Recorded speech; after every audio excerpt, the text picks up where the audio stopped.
வாழ்க வையகம், வாழ்க வையகம், வாழ்க வளமுடன். குரு வாழ்க, குருவே துணை. இந்த இணையதளத்தில் இணைந்துள்ள அனைத்து நிலை அன்பர்களுக்கும் எனது காலை வணக்கத்தை தெரிவித்துக் கொள்கிறேன்.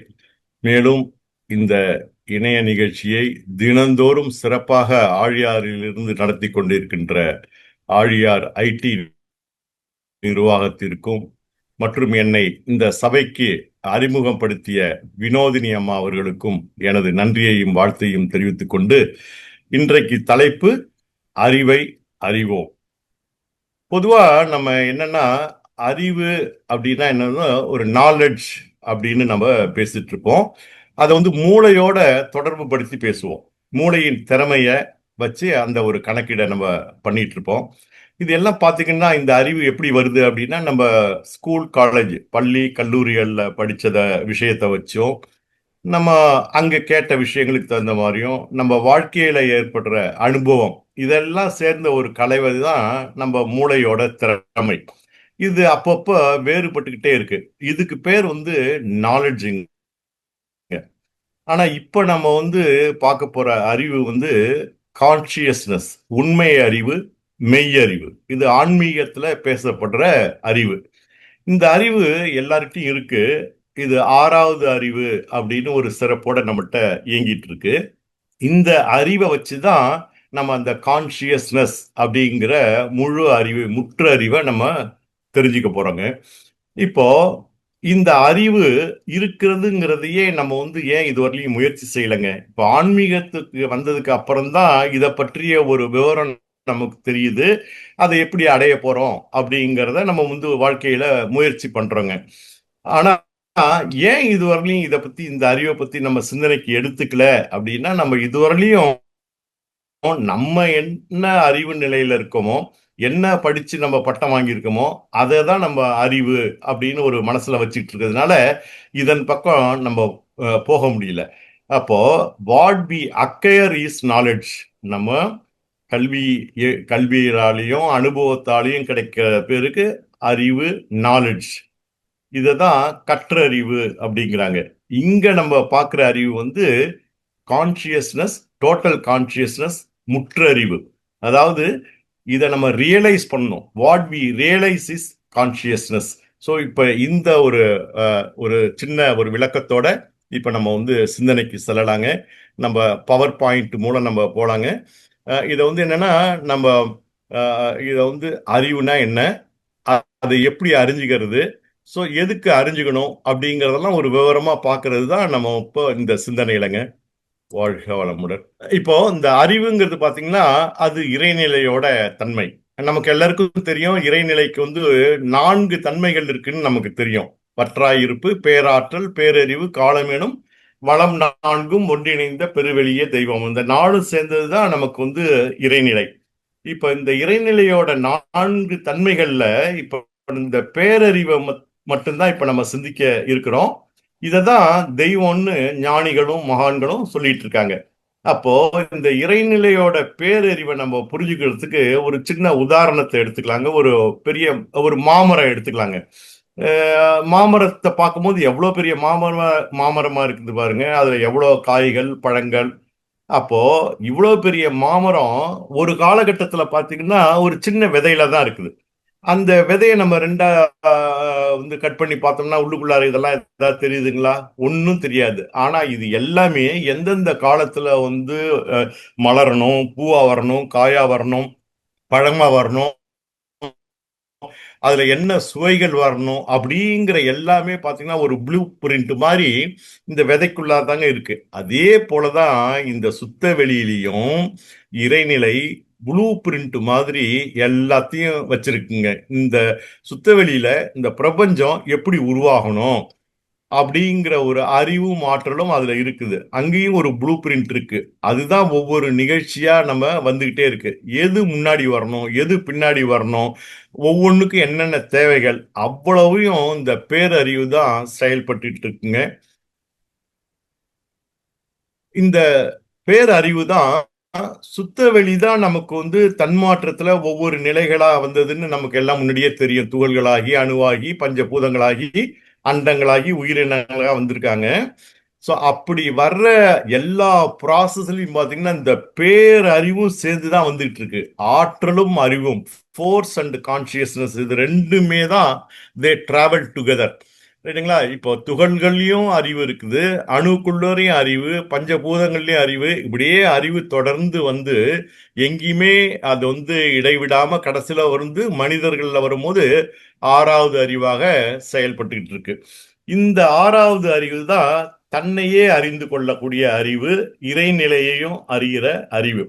ஆனா ஆறாவது அறிவா மனிதன் வந்ததுக்கு அப்புறம் இந்த அறிவை தன்னை அறியறதுக்கு பயன்படுத்திக்காம நம்ம வந்து பாத்தீங்கன்னா இப்ப சாதாரண நிலையிலே இருந்துட்டு இருக்கோம். அதனாலதான் வாழ்க்கையில துன்பங்களும் துயரங்களும் வந்துட்டு இருக்கிறதுக்கு காரணம் இதுதான். இந்த அறிவை அறியறதுக்கு நமக்கு பெருசா கேடு ஒண்ணும் இல்லை, ஈஸியா நம்மளால முடியும். ஏன்னா நம்ம வந்து அந்த நோக்கத்தை மறந்ததுனாலதான் இந்த பக்கம் நம்ம வந்து வாழ்க்கையை திருப்பல. அதான் திருமூலர் பாடல்ல ஒரு சொல்லும் போது, தன்னை அறிய தனக்கு ஒரு கேடு இல்லை. தன்னை அறியறதுக்கு ஒன்னும் கேடு கிடையாது. அப்படி தன்னை அறிஞ்சிட்டா நமக்கு ஒன்னும் கேடும் கிடையாது அப்படிங்கிற வகையில சொல்லியிருக்காங்க. ஆனா என்னன்னா, தன்னை அறியாமல் தான் தானே கெடுகின்றான். தன்னை அறியும் அறிவை அறிந்த பின் தன்னையே அர்ச்சிக்க தான் இருந்தானே. சோ நம்ம அந்த அறிவை அறிஞ்சதுக்கு அப்புறம் தன்னையே அர்ச்சிக்க தான் இருந்தானே, அதான் அறிவே தெய்வம் அப்படின்னு. சோ இன்னொரு இடத்துல சொல்றாருங்க திருமூலர், எல்லாம் அறியும் அறிவுதனை விட்டு எல்லாம் அறிந்தும் லாபம் இங்க இல்லை அப்படின்ட்டு. சோ நம்ம வந்து என்னன்னா சாதாரணமா நம்ம புலன்கள் வழியா நம்ம எல்லாத்தையும் தெரிஞ்சுக்கிறோம். சோ அது அது வந்து வெறும் வேர்ல்டுலி நாலேஜ் தான் அது. அந்த எது இந்த புலன்கள் மூலம் இதெல்லாம் தெரிஞ்சுக்கிட்டு இருக்குங்கிறத நம்ம வந்து அறிஞ்சுக்கிட்டாதான் அதுதான் அறிவு. அந்த அறிவை அறியாதவரையும் இந்த வேர்ல்ட்லி நாலேஜ் எல்லாம் நமக்கு வந்து பிரயோஜனம் இல்லை, நோ யூஸ், லாபம் இல்லை அப்படிங்கிறாரு. அதுதான் மகரிஷி அறிவறிந்தால் அனைத்தறிவோம் அகம் தெய்வம் தானாம் அப்படின்னு வார்த்தைக்கு சொல்லியிருக்காங்க. அதனால இந்த அறிவு, உண்மை அறிவு, மெய் அறிவு, இதை அறிஞ்சுக்கிறது தான் நம்ம வாழ்க்கையின் நோக்கங்க.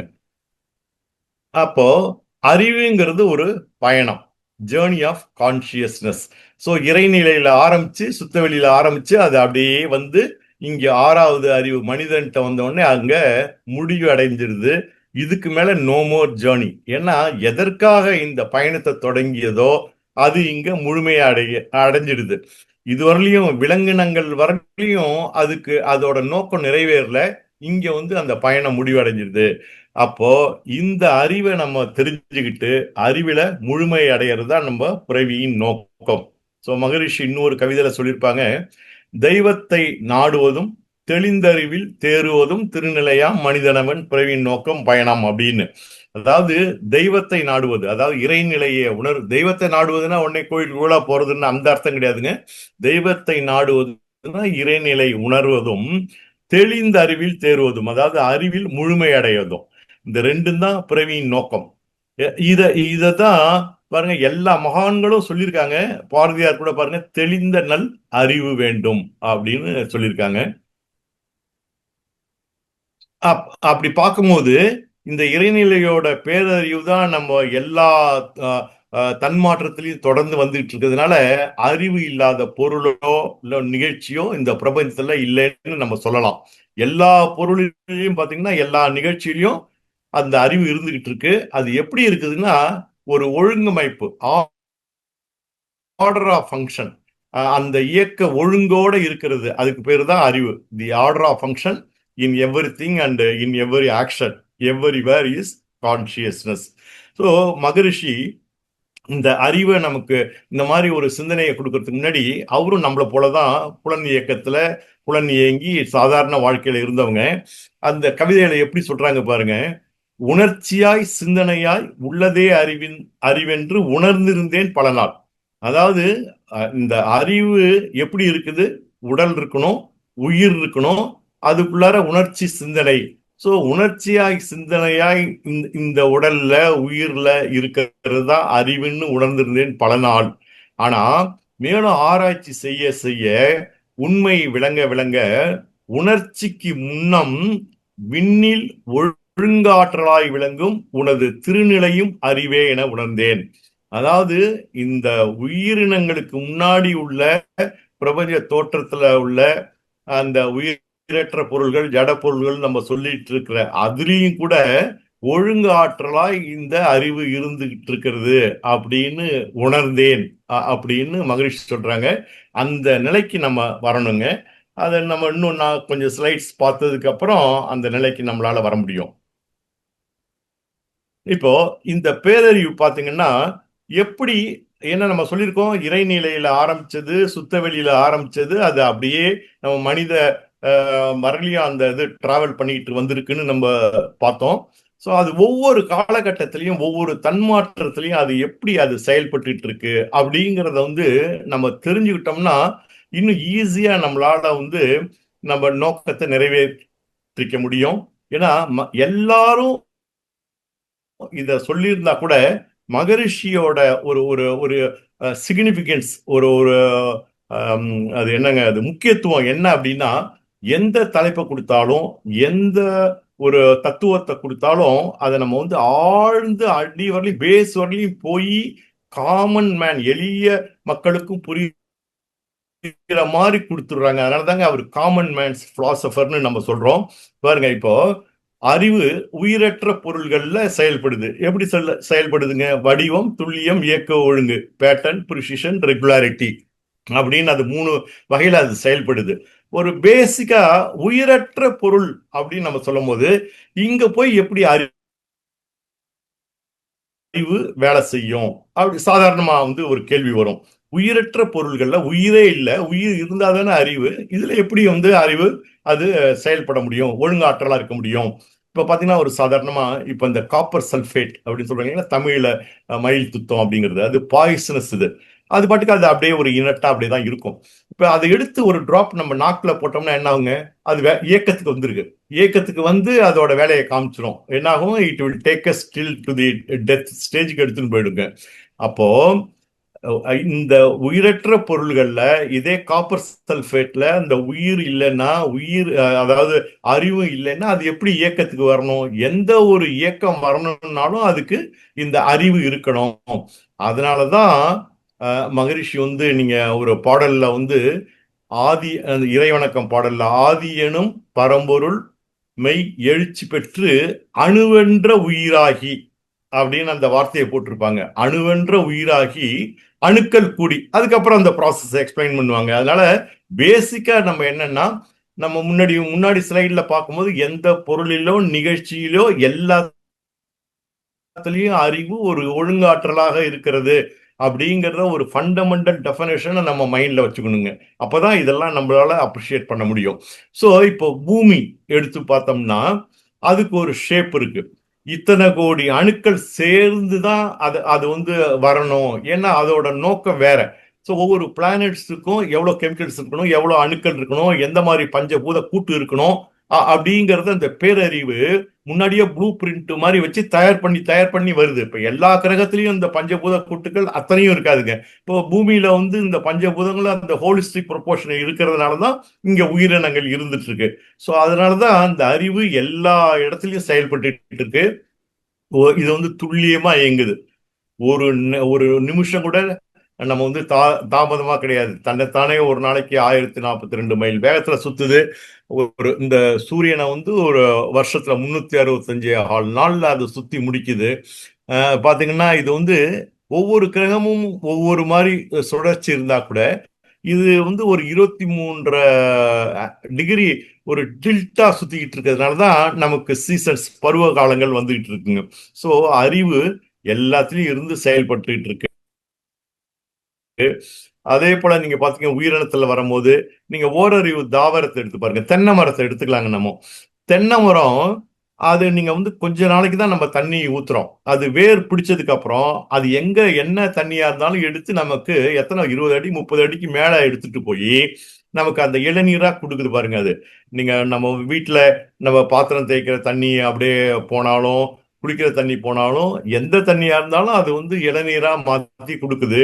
அதே போல நீங்க பாத்தீங்கன்னா அந்த தேங்காய் அது வந்து அவ்வளோ ஹைட்ல இருந்து கீழே விழுந்து கீழே விழுந்தாலும் உடையாம இருக்கிறதுக்காக எவ்வளோ அறிவு அதை வந்து பில்டு பண்ணி வச்சிருக்கு பாருங்க. அதாவது மேல தோல், அதுக்கப்புறம் ஒரு 1-1.5 இன்ச்சு நார்னால அது கவர் பண்ணி வச்சிருக்கு. அதுக்கு மேல ஷெல், ஓடு, அப்புறம் உள்ளுக்குள்ளார தேங்காய். ஸோ இந்த மாதிரி நீங்க ஒவ்வொன்றையும் எடுத்து பார்க்கும்போது அந்த அறிவோட நிலைப்பாடை நம்மளால உணர்ந்துகிட்டே வர முடியும். அதே போல உயிரினத்துல பாத்தீங்கன்னா அந்த வடிவம், துல்லியம், இயக்க ஒழுங்கு, அதோட உணர்தல், துய்த்தல், பிரித்துணர்தல், காக்னிஷன், எக்ஸ்பீரியன்ஸ், டிஸ்கிரிமினேஷன்ங்கிற இந்த மூணும் அதுல ஆட் ஆகுதுங்க. ஒரு நாய் எடுத்து நம்ம உதாரணத்துக்கு எடுத்துக்கலாம். ஒரு நாய் மேல ஒரு கல்லை தூக்கி போட்டோம்னா என்ன ஆகுங்க? அது வந்து அந்த வலி உணர்வை, அது அதுக்கு வலி உணர்வு கிடைக்கும். உடனே குறைச்சிக்கிட்டு அது கொஞ்சம் தூரம் போயிடும், இல்லாட்டா அது வந்து இட் வில் பவுன்ஸ் பேக் ஆனஸ். அதே போல பாத்தீங்கன்னா இப்போ நீங்க சாப்பாடு வைக்கும் போது அதுக்கு எது பிடிக்குது பிடிக்கல அப்படிங்கிறது அதனால அதை டிஸ்கிரிமினேட் பண்ண முடியும். அதே போல ஸ்ட்ரேஞ்சர் யாரு, ஓனர் யாரு அப்படிங்கிற ஒரு பிரித்துணர முடியும். ஸோ எல்லாமே பாத்தீங்கன்னா அந்த அறிவு, அதுக்கு என்ன தேவையோ அந்த அளவு பாத்தீங்கன்னா அந்த அறிவு அதுக்கு இருந்துகிட்டு இருக்கு. அது இது இன்னும் அடுத்த அடுத்த நிலைக்கு வரும்போது 6வது அறிவா மனிதன்கிட்ட வர்றது. மனிதன்கிட்ட வரும்போது தன்னிலை உணர்தல், தன்னை உணர்ற அறிவோட வந்திருக்கான். இப்ப பாத்தீங்கன்னா வடிவம், அந்த உயிரற்ற பொருள்கள்ல இருந்து என்னென்ன அறிவு எந்த மாதிரி வேலை செஞ்சதோ அத்தனை அறிவும் சேர்ந்து மனிதன்கிட்ட இருக்கு. வடிவம் இருக்கு, துல்லியமா இருக்கு, இயக்க ஒழுங்கு எல்லாமே நடந்துட்டு இருக்கு. நம்ம என்ன நம்மளா வந்து சுவாசிக்கிறோங்க, நம்மளா ரத்த ஓட்ட இது பண்றோம். இது எல்லாமே பாருங்க, அது வந்து இயக்க ஒழுங்கு நடந்துட்டு இருக்கு. நம்மளால உணர்தல் முடியுது, துய்த்தல், பிரித்துணர்தல் எல்லாமே நம்ம கிட்ட இருக்கு. இது இது எல்லாம் தாண்டி நம்மகிட்ட வரும்போதுதான் தன்னை அறியும் அறிவு நம்மகிட்ட இருக்கிறது. அதுதான் 6வது அறிவு.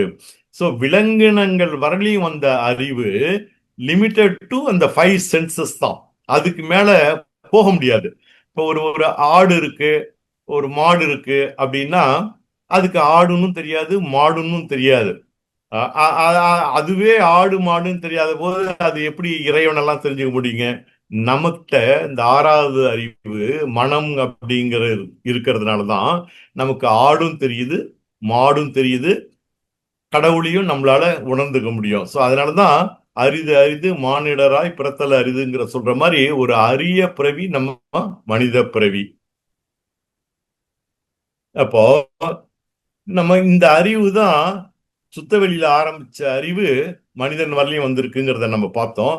அப்போ எல்லாம் ஒரே அறிவு தானா, இல்ல பிரபஞ்சம் முழுக்க இருக்கிற அறிவுக்கும் நம்ம கிட்ட இருக்கிற அறிவுக்கும் ஏதாவது வித்தியாசம் இருக்குங்களா, இல்ல என்ன தொடர்பு அப்படின்னு பாத்தீங்கன்னா ரெண்டும் வேற வேற கிடையாது. எல்லாம் ஒண்ணுதான். அதுதான் அது முழுமையானது. அப்படியே டிராவல் பண்ணி நம்ம கிட்ட பிராக்ஷனா வந்திருக்கு.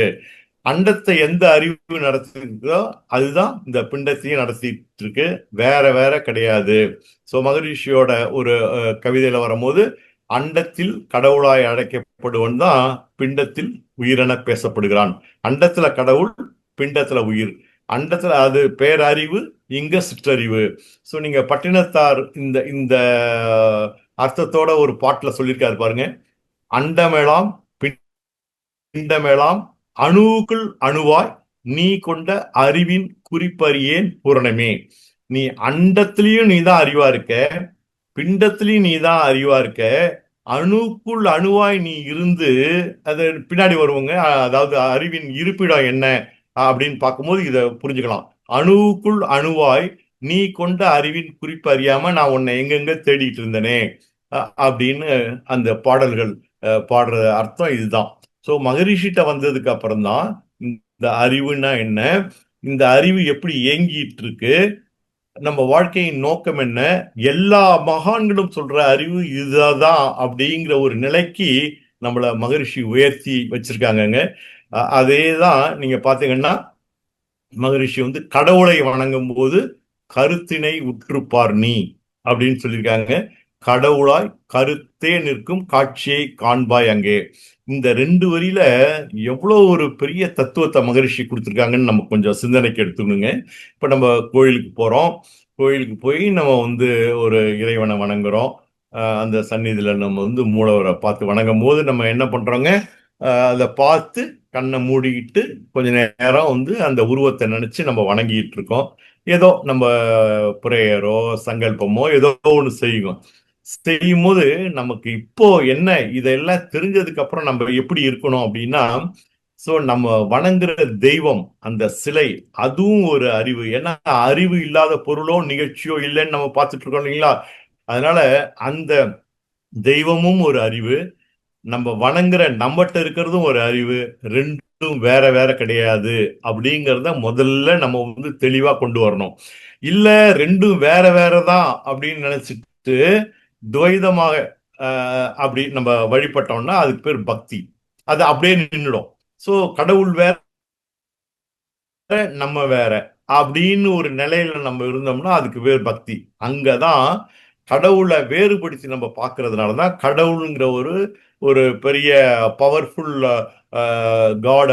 அவர் நமக்கு கேட்டதெல்லாம் கொடுக்குறாரு அப்படின்னு நம்ம என்ன பண்ணிட்டு இருக்கோம், அந்த கோயிலுக்கு போறது திரும்பி திரும்பி திரும்பி நம்ம தேவைக்காகவும் ஆசைகள் நிறைவேறதுக்காகவும் தான் நம்ம வழிபட போக ஆரம்பிச்சிரும். அது பக்தி.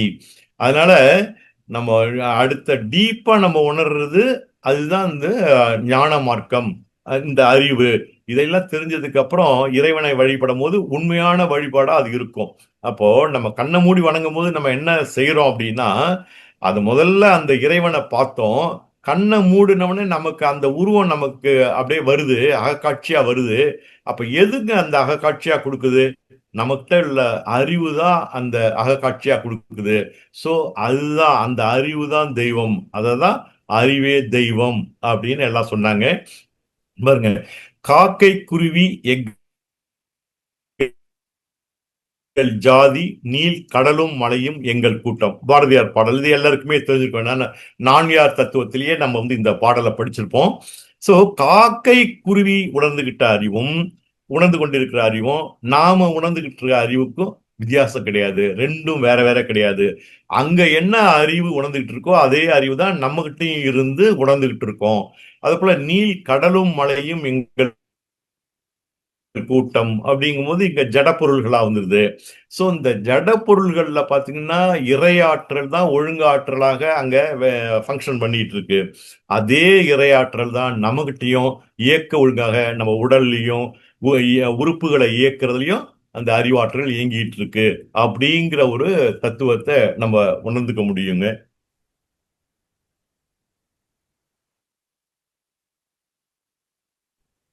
அப்போ இந்த சுத்தவெளியோட இந்த பேரறிவை தான் தெய்வம்னு நம்ம ஞானிகளும் மகான்களும் சொல்லிட்டு இருக்காங்க. வேதத்துல எடுத்து பாத்தீங்கன்னா பிரஞ்ஞானம் பிரம்மம், தூய அறிவே தெய்வம். சோ அறிவு தான் தெய்வம். அதுதான் நானாக இருக்கிறது, நீயாக இருக்கிறது, தத்துவமசி அப்படின்லாம் இந்த ஒரு ஒரு அடிப்படையில தாங்க அவங்க எல்லாம் சொல்லி வச்சாங்க.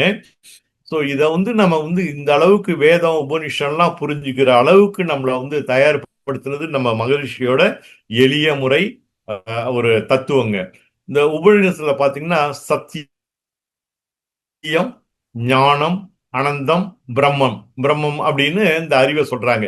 இப்ப ஞானம், நீங்க மகரிஷியோட நீங்க ஞானம் அப்படிங்கிறதுக்கு டெஃபனிஷன் அறிவை அறிவை அறிந்த தெளிவு ஞானம் அப்படின்னு ஒரு இடத்துல மகிழ்ச்சி சொல்லியிருப்பாங்க.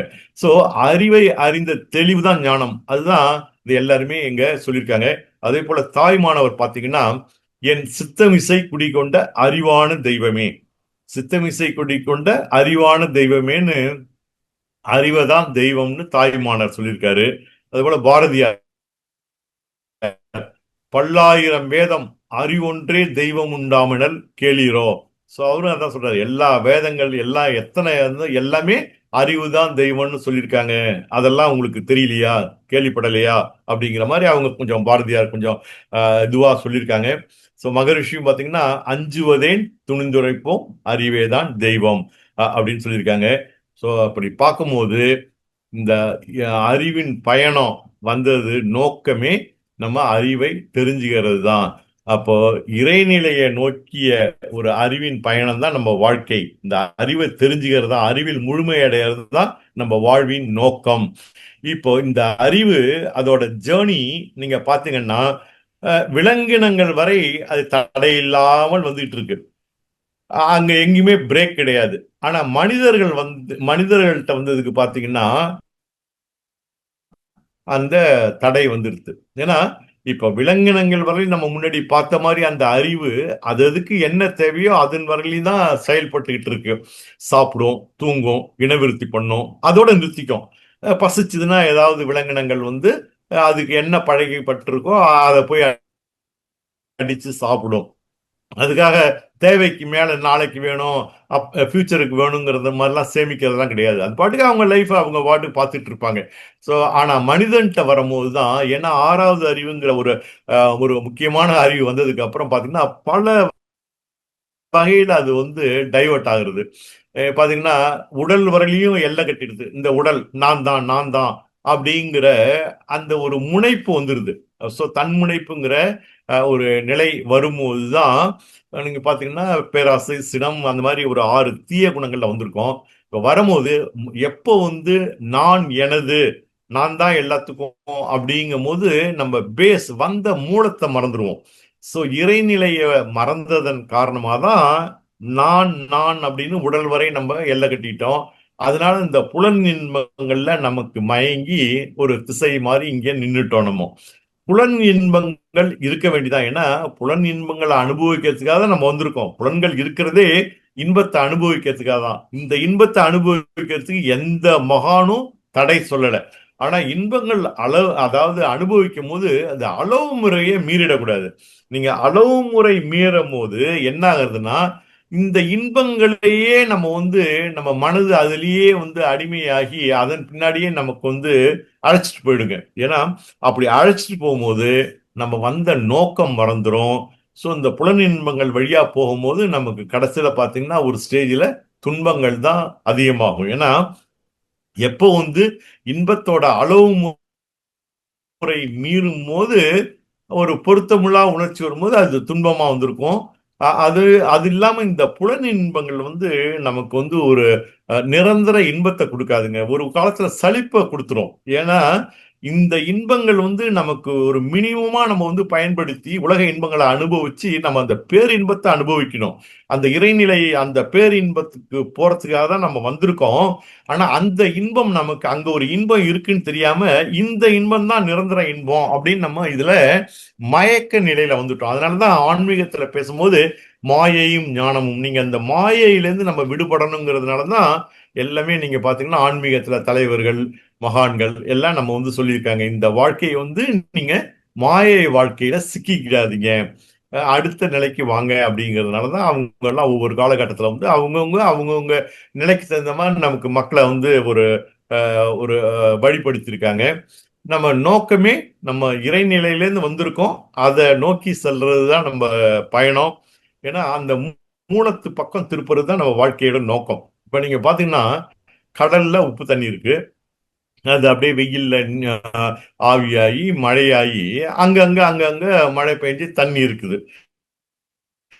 அது எப்பவும் பாத்தீங்கன்னா அந்த ஒரு ஃபோர்ஸ் அலை இருந்துகிட்டே இருக்கும். அது வந்து அது திருப்பி அந்த தண்ணீர் வந்து கடல்ல சேர்ற வரலையும் அதுக்கு அந்த வேகம் இருந்துகிட்டே இருக்கும். கடல்ல சேர்ந்ததுக்கு அப்புறம் தான் பாத்தீங்கன்னா அதுக்கு வந்து ஒரு அமைதி நிலை வரும். அதே போல நம்ம எல்லாம் வந்திருக்கோம். இங்க வந்தது இன்பத்தை அனுபவிச்சு திருப்பி நம்ம வீட்டுக்கு போகணும். அந்த வீடு தான் சுத்த வெளி தான் நமக்கு சொந்த வீடு. அதனாலதான் அந்த வீடு பேரு அப்படிங்கிறாங்க. இப்ப இங்க இருக்கிற வீடெல்லாம் நமக்கு வந்து ஒரு டெம்பரரி வீடு தான். நமக்கு சொந்த வீடு அதுதான். அங்க போறதுதான் நம்ம வாழ்க்கையின் நோக்கம். அப்போ இந்த இப்படிப்பட்ட இந்த அறிவை நம்ம எப்படி தெரிஞ்சுக்கிறதுங்க? பாத்தீங்கன்னா அதுக்கும் எல்லாத்துக்கும் மகரிஷி நமக்கு வந்து சொல்லி வச்சிருக்காங்க. தத்துவத்தாலையும் பாடல்களாயும் நமக்கு வந்து சொல்லியிருக்காங்க. நம்மளை போலதான் மகரிஷியும் சாதாரண வாழ்க்கையில வாழ்ந்தவங்க. அவங்க வந்து அவங்களோட அனுபவத்தை அதை ஒரு லெசனா எடுத்து நமக்கு வந்து வாழ்க்கை கல்வியா கொடுத்திருக்காங்க. அறிவை புலன்களில் அதிக நாள் பழக்கினேன். எல்லாரும் செய்யறதுதான். அறிவை புலன்களில் அதிக நாள் பழக்கினேன், அதன் பலன் உணர்ச்சிகள் அறிவை வென்றன. உணர்ச்சிகள் அறிவை வென்றன. சோ அதாவது இந்த அறிவு உணர்ச்சியை, அதாவது உணர்ச்சி அறிவை வெல்வது வெல்வது இயல்பு ஒரு இடத்துல சொல்லியிருப்பாங்க. உணர்ச்சி அறிவை வெல்வது இயல்பு. ஆனால் அறிவால் உணர்ச்சியை வெல்வதுதான் உயர்வு அப்படின்னு சொல்லியிருக்காங்க. அதே போல இந்த புலன்கள் வழியா நம்ம வந்து செயல்படுத்திட்டு இருக்கும் போது அந்த உணர்ச்சி எமோஷனல் மூட்லயே நம்ம வந்து போயிட்டு இருக்கிறத திருப்பணும், அறிவின் பக்கம் திருப்பணும். அப்போ அதுக்கு என்ன செய்யணும்? அறிவை அறிவால் ஆராய பழக்கினேன். அறிவை அறிவால் ஆராயும் போதுதான் நம்ம அறிவை தெரிஞ்சுக்க முடியும். அறிவை அறிவால் ஆராய பழக்கினேன். சோ அந்த நிலையிலும் புலன்களை இயக்கினேன். ஏன்னா நம்ம எப்பொழுதும் இந்த புலன்களை இயக்கிட்டு தான் இருக்கணும். அந்த அறிவை அறிவால் ஆராய பழக்கும் போதும் நான் புலன்களை இயக்கினேன். அறிவு அகண்டாகாரத்தில் நிலை பெற அதிக விழிப்பும் வழக்கமும் ஏற்பட்டது அப்படின்னு சொல்றாங்க. சோ அந்த நிலையில தான் அறிவு புலன்களை அறிந்தது, வென்றது அப்படின்னு மகரிஷி சொல்றாங்க. அப்போ அறிவை அறிவால் ஆராய நம்ம பழகணும். சரி, எப்படிங்க? அதுக்கு என்ன ப்ராசஸ்? நம்ம எப்படி இப்ப சும்மா இப்ப முதல்ல இப்ப அறிவுங்கிறது ஒரு தியரிட்டிக்கல் நாலேஜ் நமக்கு தெரியுது. இதை எப்படி நம்ம வந்து ஆராயறது? மகரிஷி அதுக்கு சொல்றாங்க. இதுக்கு என்ன ப்ராசஸ் அப்படின்னா தவம் தான். சோ தவம் செய்ய செய்ய செய்யதான் இந்த நிலையெல்லாம் நம்மளால அடைய முடியும் அப்படின்னு. சோ அப்போ அறிவறிய வேண்டுமெனில், அறிவை நம்ம தெரிஞ்சுக்கணும் அப்படின்னா, அறிஞ்சுக்கணும் அப்படின்னா புலன் கடந்து பேஸ் அதான். ஏன்னா புலன்கள் தான் உணர்ச்சி வயப்பட்டு நம்ம புலன் இன்பத்துல இங்கேயே இருந்துட்டு இருக்கோம். இதுல இருந்து நம்ம வந்து அடுத்த நிலைக்கு வரணும் அப்படின்னா இந்த புலன் கடந்து அறிந்துள்ள அத்தனையும் கடந்து நின்று. ஸோ இதுவரையும் நம்ம வந்து என்ன தெரியும், எவ்வளவு நாலேஜ் இருக்கு, எவ்வளோ படிச்சிருக்கோம் அப்படிங்கிறதெல்லாம் அதை கடந்து வந்துடணும். ஏன்னா ஔவையார் சொன்ன மாதிரி கற்றது கைமண் அளவு அப்படிங்கிற மாதிரி அந்த ஒரு மைண்ட் செட்டப் நமக்கு வரணும். நம்ம எல்லாமே தெரியும் எல்லாமே தெரியும் அப்படிங்கிற ஒரு நிலை மாறி அறிந்துள்ள அத்தனையும் கடந்து நின்று அறிவிற்கு இயக்ககள பொருள் பரம அணுவான உயிர் நிலையை உணர வேண்டும். சோ அறிவிற்கு இயக்கம் இந்த உயிர், அந்த உயிர் நிலையை உணர வேண்டும். அதனாலதான் நம்ம மனவளக்கலையில அன்பர்கள் வந்தாங்கன்னா ஃபர்ஸ்ட் நம்ம வந்து உடற்பயிற்சியை கொடுத்துட்டு தவத்தை கொடுக்குறோம். தவத்தை கொடுக்கும் போது எத்தனையோ தவம் இருந்தாலும் மகிழ்ச்சி எப்படி வரிசைப்படுத்திருக்காங்க பாருங்க. ஃபவுண்டேஷன் கோர்ஸ்ல என்ன கொடுக்கணும், அகத்தாய் 1ல என்ன கொடுக்கணும், 2ல என்ன கொடுக்கணும், 3ல என்ன கொடுக்கணும், பிரம்மஞானத்துக்கு போகும்போதுதான் இறைநிலை தவம் கொடுத்திருக்காங்க. ஸோ இங்க உயிர்நிலையை உணர்றதுக்காக தான் ஃபர்ஸ்ட் வந்து ஆக்னை தவம். ஸோ ஆக்னையில மனம் அந்த உயிரை உணரும் போது அது இன்னும் ஒடுங்கி ஒடுங்கி போகும்போது உயிர்ல லயமாகும். அப்போ உயிர்ல லயமாகும் போது இன்னும் அடுத்த நிலை என்னாகும் அப்படின்னா இந்த மனசுக்கு அடித்தளமாக இருப்பது இந்த அறிவு தான் அப்படிங்கிறத நம்மளால உணர்ந்து கொள்ள முடியும். ஸோ இது ஆக்னையில நடக்கிற ஒரு சிறப்பு. அதனால ஆக்னை தவத்திலேயே நம்மளால வந்து அறிவை தெரிஞ்சுக்க முடியும், அறிந்து கொள்ள முடியும். அது எப்படிங்கிறத நம்ம அடுத்த ஸ்லைட்ல பார்க்கலாங்க. இப்போ நம்ம முதல் ஸ்லைட்ல என்ன பார்த்தோங்க? அதாவது மனம் உயிரை கவனிக்குது, உயிர்ல லயமாகுது,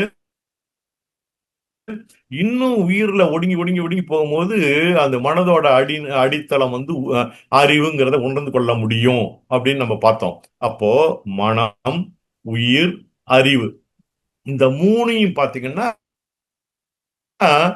தொடர்பு. வார்த்தைகள் தான் வேற வேற, பட் என்ன கன்வே பண்றதுங்கிறத இப்ப நம்ம பார்க்கணும். இப்போ மனம் வந்து உயிரிலிருந்து தான் பிறக்குது, எல்லாருக்கும் தெரியும். ஆனா உயிரின் படர்க்க நிலை மனம். அப்போ இந்த அறிவு எங்க இருக்குதுங்க? அப்ப அந்த உயிரோட மையத்துல இந்த அறிவு இருக்கு. அறிவின் இருப்பிடம் உயிரின் மையம்.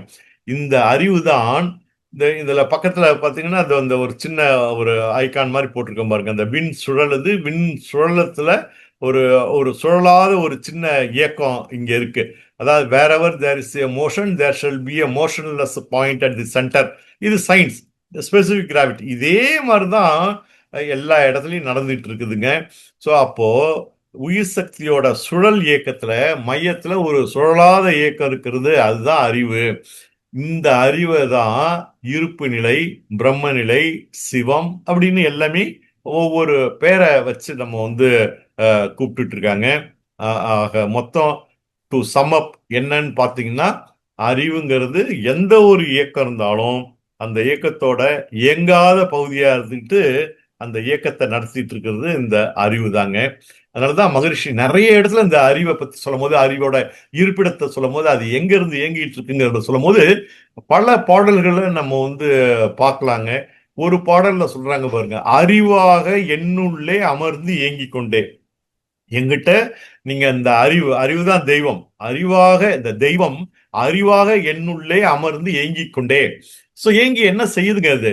அகன்ற பேரண்டத்துள் அடங்கி உள்ளவற்றை, இந்த பேரண்டத்துல, பிரபஞ்சத்துல, இந்த யூனிவர்ஸ்ல என்னெல்லாம் இருக்கோ அத்தனையும் பொறி ஐந்தின் புலனைந்தின் இயக்க அலை மூலம் புரிந்து கொள்ளும் நுட்பம் எனக்கு அளித்திட்டாய். இந்த ஒரு திறனை எனக்கு கொடுத்திருக்க இறைவா அப்படின்னு. புரிந்து கொள்ளும் நுட்பம் எனக்கு அளித்திட்டாய். இது எப்போ வரும்? இந்த பொறி ஐந்தின் புலனைந்தின் இயக்க அலை மைண்ட் ஃப்ரீக்குவன்சியை நீங்க குறைச்சி எப்ப நீங்க அறிவை உணர்ந்துங்களோ அப்ப இருக்கும்போது தான் அந்த அறிவாக என்னுள்ளே அமர்ந்து இயங்கிக் கொண்டு அத அந்த ஒரு ஸ்டேஜ் வரும்போது தான் எல்லாத்தையும் பேரண்டத்துள் அடங்கியுள்ளவற்றை நம்மளால புரிஞ்சுக்க முடியும். ரெண்டாவது, நம்மளோட குரு வணக்க பாடல். அதனால நீங்க இறை வணக்கம், குரு வணக்கம் அந்த ரெண்டுல உள்ள பாடல்களோட ஒரு அர்த்தத்தையும் நம்ம தெளிவா உணர்ந்துக்கிட்டோம்னா எல்லா தத்துவத்தையும் அதுக்குள்ளார கொண்டாந்து சம்மரைஸ் பண்ணிருப்பாங்க மகரிஷி. பாருங்க, உருவத்தில் உயிரை, உயிருக்குள் உள்ள மெய்ப்பொருளை அறிவாய் காட்டி. சோ எல்லாமே பாத்தீங்கன்னா அந்த உயிருக்குள்ளாரதான் அந்த அறிவு இருக்கிறது. சோ அடுத்த ஒரு இந்த பாடலை நீங்க பாத்தீங்கன்னா, அறிவுங்கிறது எப்படி செயல்படுது, அது எங்க இருக்கு, அதுக்கு மூலநிலை என்ன அப்படிங்கிறத அந்த ஜேர்னி, அந்த இறைநிலையில ஆரம்பிச்சது எப்படி மனித மனத்துல அது எப்படி அந்த மூலத்தை தெரிஞ்சுக்கிறதுங்கிற வரலையும் இந்த பாடல்ல மகரிஷி சொல்லியிருக்காங்க. அறிவேதான் நான் என்று ஐயமின்றி தேர்ந்தாள். ஐயமே வரக்கூடாது, சந்தேகம் வரக்கூடாது, அறிவுதான் நான். அதனாலதான் அறிவேதான் நான் துணிந்துரைப்போம் அப்படின்னு மகரிஷி சொன்னாங்க. துணிஞ்சு சொல்லணும், ஐயமின்றி சொல்லணும். ஐயமின்றி தேர்ந்தால் அதுவேதான் படற்கையிலே அலை மனம் என்று அறிவோம். சோ இந்த அறிவு தான் படற்கையில ப்ரொஜெக்ஷன்ல அது மனம் அலையுது. சோ அறிவு அசையாம இருக்கும்போது அறிவு, அசைஞ்சதுன்னா மனம் என்று அறிவோம். அறிவதனின் இருப்பிடமோ, அதோட இருப்பிடம் எங்க இருக்கு அப்படின்னா அடுத்த மறைபொருளாம் அதிநுண்ணிய பரம அணு அதன் மையமாகும். பரம அணு அதன் மையமாகும். அந்த மையத்துலதான் அறிவதனின் இருப்பிடமோ அடுத்த மறைபொருளாம் அதிநுண்ணிய பரம அணு அதன் மையமாகும். அறிவுக்கு மூலநிலை அகன்ற இறைவெளியே. சோ இதுக்கு மூலம் என்னன்னா அகன்ற இறைவெளி, ஓப்பன். அதாவது அவ்வளோ, ஏன்னா இறைவெளி நம்ம சொல்லியிருக்கோம்ல, அது எல்லையற்றது அப்படின்னு சொல்லியிருக்கோம் பாருங்களேன். சோ அந்த மாதிரி அகன்ற இறைவெளி தான், அந்த ஸ்பேஸ் தான் நம்ம இந்த அறிவுக்கு மூலநிலை அப்படின்னு. அதனாலதான் மகரிஷியோட கவிதைகள்ல நீங்க பார்க்க பார்க்க பார்க்க இந்த தத்துவங்கள்லாம் அது ஒரு எளிமையா எவ்வளவு அடக்கமா கொடுத்துருக்காங்கிறது நமக்களால விளங்கி கொள்ள முடியும். இதே தான் பாருங்க திருவள்ளுவர், ஐயப்படாது அகத்தது உணர்வானை. திருப்பி திரும்ப பாருங்க, இவங்களும் ஐயப்படாது சொல்றாரு, மகரிஷியும் ஐயமின்றி தேர்ந்தால். சோ சந்தேகம் இல்லாம தெளிந்த நல்ல அறிவு வேண்டும், எண்ணிய முடிதல் வேண்டும். அந்த வகையில பாரதியார் சொல்றாரு பார்த்தீங்களா? அது போல நமக்கு அயோட்டா ஆஃப் டவுட் கூட இருக்கக்கூடாது. ஐயப்படாது அகத்தது உணர்வானை தெய்வத்தோட ஒப்புக்கொள்ளல். இப்ப அடுத்தது, இப்ப இந்த அறிவாகிய மனிதனும் தெய்வமே, அறிவு தான் தெய்வம், அறிவாகிய மனிதனும் தெய்வமே அப்படிங்கிற ஒரு ஸ்டேஜ் எப்ப நமக்கு வரும் அப்படின்னா பாருங்க, மனம் புலன் உணர்வினில் மயங்கிட மாயையாம். நீங்க புலன் உணர்வில் மயங்கும் போது அது அது அந்த இன்பம் அப்படிங்கும் போது அது மாயை, மயக்கம், அது சிற்றின்பம், ரைட்டுங்களா?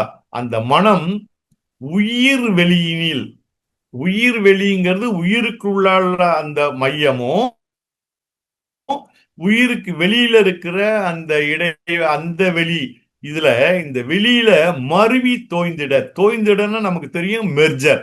அது அப்படியே உறைந்து உறைந்து இந்த நிலையில் பழகி கொள்ளுன்னு துரியாத இந்த பாடல் சொல்ற மாதிரி தோய்ந்திட.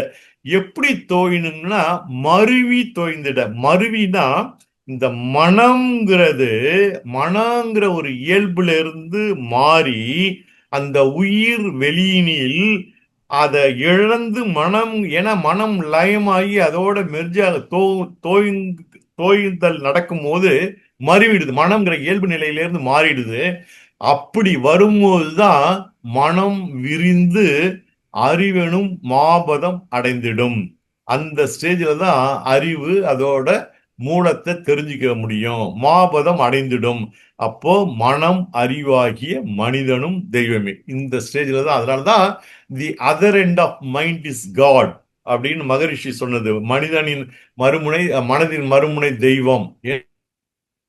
ஏன்னா இந்த மனம்தான் புலன் உணர்வில மயங்காம உயிர் வெளியினில் மருவி தோய்ந்திடும் போதுதான் மனம் விரிந்து அறிவெனும் மாபதம் அடைந்திடும் அப்படின்னு மகரிஷி சொல்லியிருக்காங்க. அப்போ இறைநிலையே தான் நானாகவும் அறிவாகவும் இருக்கிறது அப்படின்னு ஒரு உணர்வு வரணும்.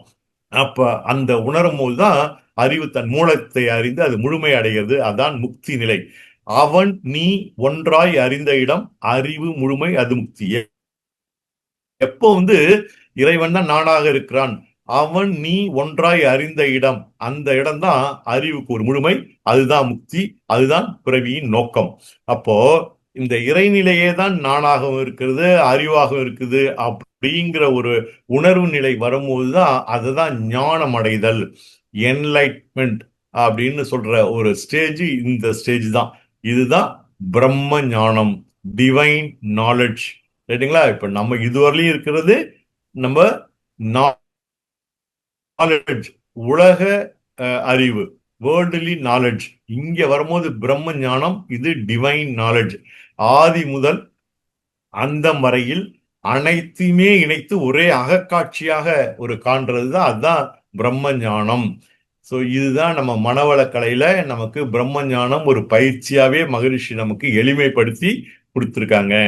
அப்போ இந்த அகக்காட்சியா நீங்க வர்றதுதான் பிரம்ம ஞானம்ங்கிறாங்க. இத நீங்க ஆக்னை தவத்திலேயே நம்மளால அதை உணர்ந்துக்க முடியும் அப்படிங்கிறது. ஏன்னா இந்த பாடல் எல்லாருக்குமே நமக்கு தெரியும். இருவிழிகள் மூக்குமுனை குறிப்பாய் நிற்க எண்ணத்தை புருவங்களிடை நிறுத்தி குரு நெறியில் பழகும் போது அப்படி அப்படி அந்த அதுல வரும்போது கடைசி வரியில வரும்போது என்ன சொல்றாங்க, அருவ நிலையாம் அருவ நிலையாம் ஆதி உருவாய் வந்த அத்துவித ரகசியமும் விளக்கமாகும். சோ இங்கேயே ஆகுனதவத்திலேயே நமக்கு பிரம்ம ஞானம் இது அகக்காட்சியா நமக்கு வந்துரும் அப்படின்னு. இதுதான் பாத்தீங்கன்னா 1996 காஞ்சி பெரியவர் ஜெயேந்திர சரஸ்வதி சுவாமிகள் நம்ம ஆழியார்ல மகரிஷியை ஒரு சந்திச்சு நிறைய பேசிட்டு இருக்கும்போது அவருக்கு ரொம்ப ஆச்சரியம். நீங்க எப்படிங்க இந்த பிரம்ம ஞானம் இவ்வளவு எளிமையா எல்லாருக்கும் கொடுத்துட்டீங்களே, இது எங்க நீங்க படிச்சீங்க, வேதத்தை படிச்சிருக்கீங்களா, என்ன இதுக்கெல்லாம் ஒரு தகுதி வேணாமா அப்படின்லாம் அப்படி ஒரு சாதாரணமா ஒரு பேச்சு நடக்கும்போது மகரிஷி சொன்னாங்க, இது நான் எங்கேயுமே போய் கத்துக்கலங்க.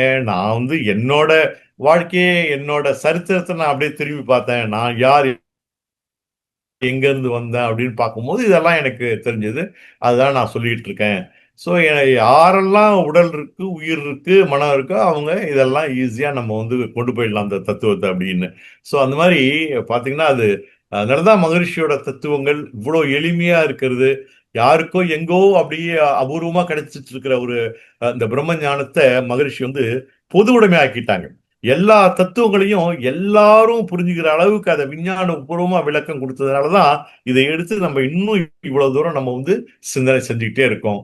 அது போல யாரு ஒருத்தர் இந்த அறிவை அறிஞ்சுக்கிறாங்களோ, அறிவின் மூலம் அறிவை தெரிஞ்சுக்கிறாங்களோ, அவங்க எல்லாமே மகானாக மாறிடலாம். சோ எகைன் திருக்குறளை நம்ம பார்த்தோம்னா, இருள் நீங்கி இன்பம் பயக்கும், இருள் அறியாமங்கிற இருள் நீங்கி இன்பம் பயக்கும், மருள் நீங்கி மாசறு காட்சி அவருக்கு. இந்த மருள்ங்கிற ஒரு மயக்க நிலை நீங்கி மாசறு காட்சி, மாசறு காட்சி தான் அகக்காட்சி, அதுதான் பிரம்ம ஞானம். சோ அந்த காட்சி அவருக்கு வரும் அப்படின்னு திருவள்ளுவரே சொல்லியிருக்காரு. அதுதான் மகரிஷி அறிவை அறிந்தவர் அவரு. மருள் நீங்கி மாசறு காட்சி கண்ட மகான். சரிங்களா? சோ மகான்களோட ஒரு இயல்பு என்னன்னா, யாரு ஒருத்தர் அறிவை அறிஞ்சிட்டாங்களோ அவங்களால சும்மா இருக்க முடியாது. எல்லாரும் அந்த அறிவை தெரிஞ்சுக்கணும், எல்லாரும் அந்த நிலைக்கு வரணும் அப்படிங்கிறத எப்படியெல்லாம் கொண்டு போலாம், மக்களுக்கு எப்படிலாம் அதை செயல்படுத்தலாம் அப்படிங்கறத அந்தந்த காலத்துல ஒரு மகான்கள்லாம் ஒரு வழி கொடுத்துருக்காங்க. ஸோ அதனாலதான் மகரிஷி நமக்கு அறிவு திருக்கோயில்னே பேர் வச்சிருக்காங்க நம்ம மனவளக்கலை மன்றம். அது மட்டும் இல்ல, நீங்க எல்லாருமே மகானாயிடலாம். நீங்க இங்க குரு சிஷ்யங்கிற பரம்பரை கிடையாது. எல்லாரும் மகானாயிடலாம், எல்லாரும் அது. ஸோ அதனால இந்த காலில் விழுந்து வணங்குகிற ஒரு பழக்கம், அது இதெல்லாம் மனவளக்கலையில கிடையாது. ஏன்னா மகரிஷி அந்த அறிவை உணர்ந்த, இறைநிலை உணர்ந்த மகான், அதை பிராக்டிக்கலா கடைப்பிடிச்ச மகான். சரிங்களா? அதனாலதான் அவங்க சொல்றாங்க எல்லாரும் மகானா மாறலாம், எல்லார்ட்டையும் அந்த திறமை, அறிவு, ஆற்றல் எல்லாமே இருக்கு.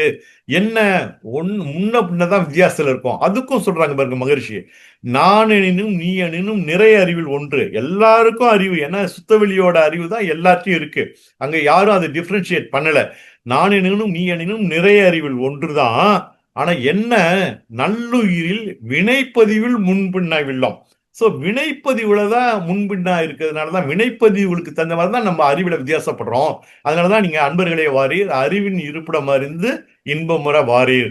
இங்க நீங்க அறிவு திருக்கோயில்ல நீங்க அறிவை அறிஞ்சதுக்கு அப்புறம் இந்த வினைப்பதிவு போயிடும். அப்ப எல்லாமே ஒன்னாயிடும். அந்த அந்த முன்பின்னாலாம் இருக்க மாட்டோம் அப்படிங்கிறத எவ்வளவு ஒரு அழகா மகரிஷி சொல்லியிருக்காரு பாருங்க நமக்கு.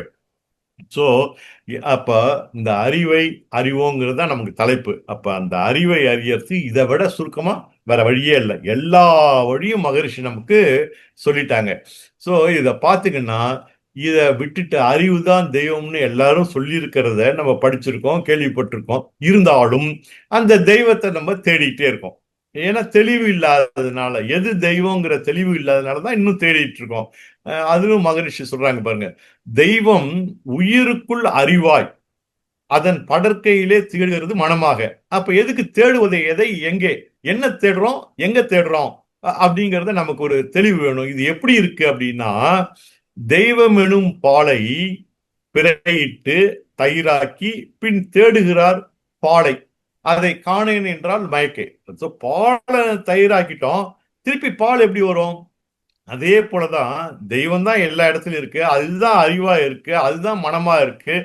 அப்படிங்கறத நம்ம தெரியாதனாலதான் இன்னும் தேடிட்டு இருக்கோம். அதை இன்னும் ஒண்ணு பாத்தீங்கன்னா, சரி அப்ப எப்படி அந்த தெய்வம் அறிவா இருக்கிறதுங்கிறத நம்ம எப்படி உணர்ந்துக்க முடியும்? அதுக்குதான் மகரிஷி குறை அறிவை விரித்தால் கொள்ளலாம் முனை உள்ளே, அடுத்த கவிதையில சொல்கிறாங்க பாருங்க. குறை அறிவு விரிக்கணும். நம்மகிட்ட இருக்கிற அறிவு, அந்த சிற்றறிவு கொஞ்சம் குறைபாடோட இருக்கு. அந்த குறை அறிவை விரித்தால் கொள்ளலாம் உனை உள்ளே. அது எப்படி? பிறை முதலாம் சந்திரன் பெருத்து முழுவதாம் போல. அப்படியே நீங்க பாத்தீங்கன்னா, நீங்க அமாவாசை முடிஞ்ச உடனே அப்படியே ஒவ்வொரு நாளா அந்த சின்ன பிறை பிறை அப்படியே பெருத்து பெருத்து கடைசியில முழு நிலவு வர்ற மாதிரி, நீங்க நம்மகிட்ட இருக்கிற அந்த குறை அறிவை கொஞ்சம் கொஞ்சமா நம்ம விரிச்சுக்கிட்டே போனோம்னா தெய்வத்தை பார்க்கலாம். அதனாலதான் இறைவெளி காட்சியாக எல்லோரும் பார்த்து கொண்டே மறைவாய் உள்ளாய் நீ என்று மாற்றுரை பகர்கின்றார். சோ பாருங்க எவ்வளவு ஒரு தெளிவா சொல்றாங்க பாருங்க. சோ நீங்க பாரதியார் பாடல்ல சொல்லும் போது, காக்கை சிறையிலே நந்தலாலா நிந்தன் கரிய நிறம் தோன்றுதையே நந்தலாலா. சோ இறைவெளி காட்சியா எல்லாமே இருக்குது, இங்கதான் இருக்கு, வேற எங்கேயும் இல்லை. அதனாலதான் அவர் காக்கை சிறுகளை பார்க்கும் போது கூட அந்த இறைநிலையா பார்க்கிறாரு. தீக்குள் விரலை வைத்தால் நந்தலாலா நின்னை தீண்டும் இன்பம் தோன்றுதையே நந்தலாலான்னு சொல்றாங்க. அது நெருப்பு எனக்கு சொல்லல, உன்னோட இன்பத்தை தான் நான் அறியறேன் அப்படின்னு. எழுத்தும் தெய்வம் எழுதுகோளும் தெய்வம். சோ அப்போ அந்த நிலை வரணும்னா நம்ம கிட்ட உள்ள இந்த குறை அறிவை விரிக்கணும். சோ அது என்ன பண்றதுங்க? அதுக்குதான் நம்ம அறிவு திருக்கோயிலுக்கு தொடர்ந்து நம்ம அறிவை உயர்த்திக்கணும். எல்லா பயிற்சி முறைகளுக்கும் அதுக்குதான் நமக்கு ஒரு வடிவமைச்சு கொடுத்துருக்காங்க. சோ அந்த பயிற்சி முறைகளை நம்ம முழுமையா அதை தெரிஞ்சு அதை தொடர்ந்து நம்ம பயிற்சி கொண்டு வரும்போது இந்த ஒரு நிலைக்கு நம்ம வந்துடலாங்க. அது மட்டும் இல்ல, ஸோ எல்லாரும் குறை அறிவோட நிறைய பேர் இருக்காங்க. ஸோ அவங்கள அறிவை போக்குற அந்த தொண்டும் நம்ம செய்யறதுக்கு அறிவு திருக்கோயிலுக்கு வந்தாகணும். ஸோ அது மட்டும் இல்ல, இதை தெரிஞ்சுக்கிட்டு இருக்கிறது மட்டும் வாழ்க்கை இல்லை, எல்லா உயிர்களிடத்திலையும் எப்படி தெய்வம் அறிவாக இருக்கிறது, ஏன்னா அது இல்லாத இடமே இல்லை. அப்படி ஒரு உணர்வும் நமக்கு வரணும்.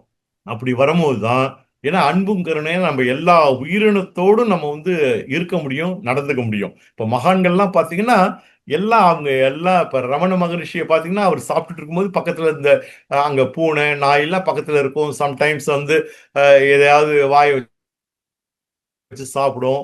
ஸோ அதெல்லாம் வந்து என்ன அவங்க எல்லாமே பார்த்தீங்கன்னா அந்த நிலையில இருக்காங்க. நம்மளால என்னதான் பெட் அனிமலா இருந்தா கூட நம்ம வீட்டில் அந்த மாதிரி நம்ம பிளேட்ல வந்து அந்த அனிமல் வந்து வாய வச்சதுன்னா நம்மளால வந்து டைஜஸ்ட் பண்ண முடியாது.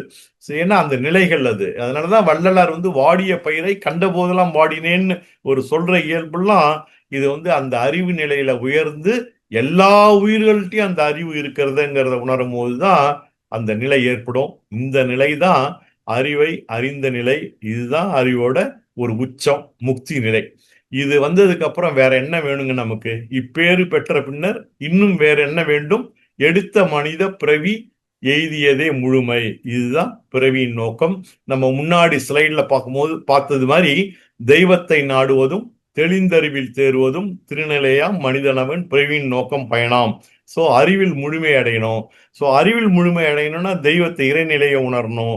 ஸோ இப்படி வரும்போது தான் நமக்கு வாழ்க்கை சிறப்பாக அமையும், ஆன்மீக வாழ்க்கை வரும். ஸோ நம்ம பார்த்தீங்கன்னா திருமூலர் சொல்லியிருக்காருங்க இல்லையா, உள்ளம் பெருங்கோயில் ஊனுடம்பு ஆலயம். ஸோ ஊனுடம்பு ஆலயம், உள்ளம் பெருங்கோயில். இந்த கோயில்ல தான் உரைகின்ற தெய்வம் தான் அறிவு. அந்த அறிவு தான் நானாக இருக்கிறது தான்.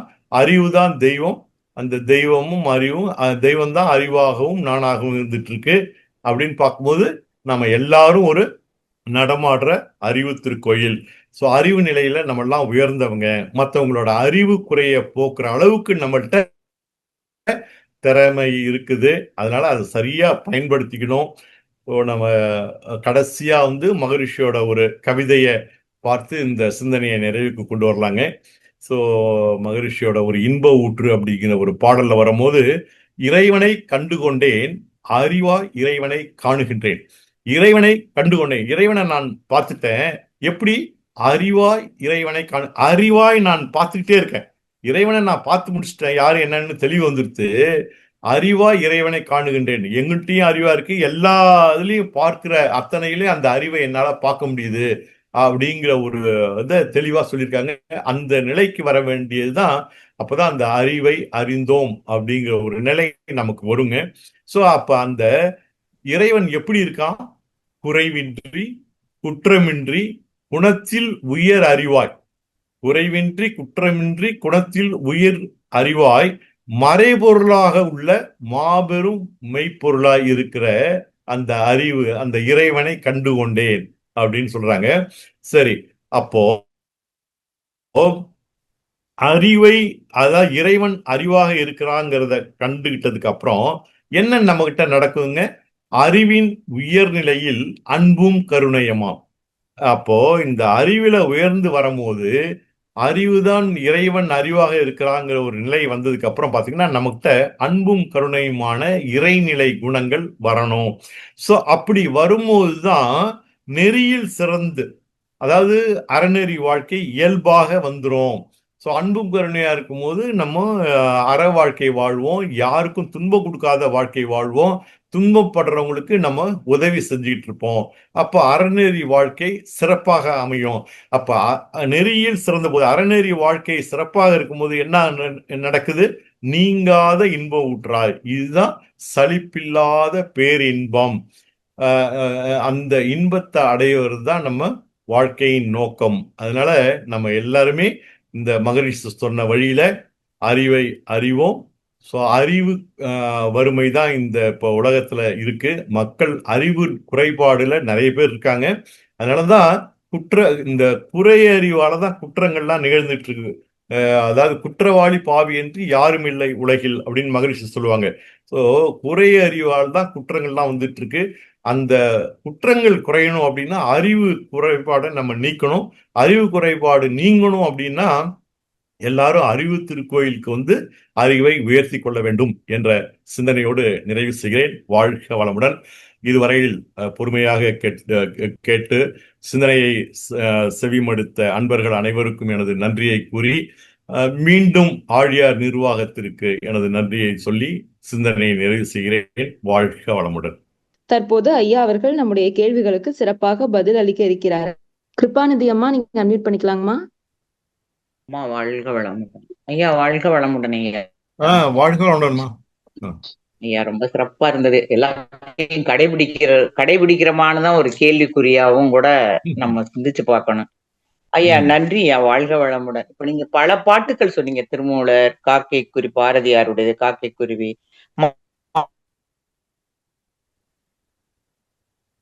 மனம் உயிர் அறிவு இருப்ப நீங்களும் சொன்னீங்க.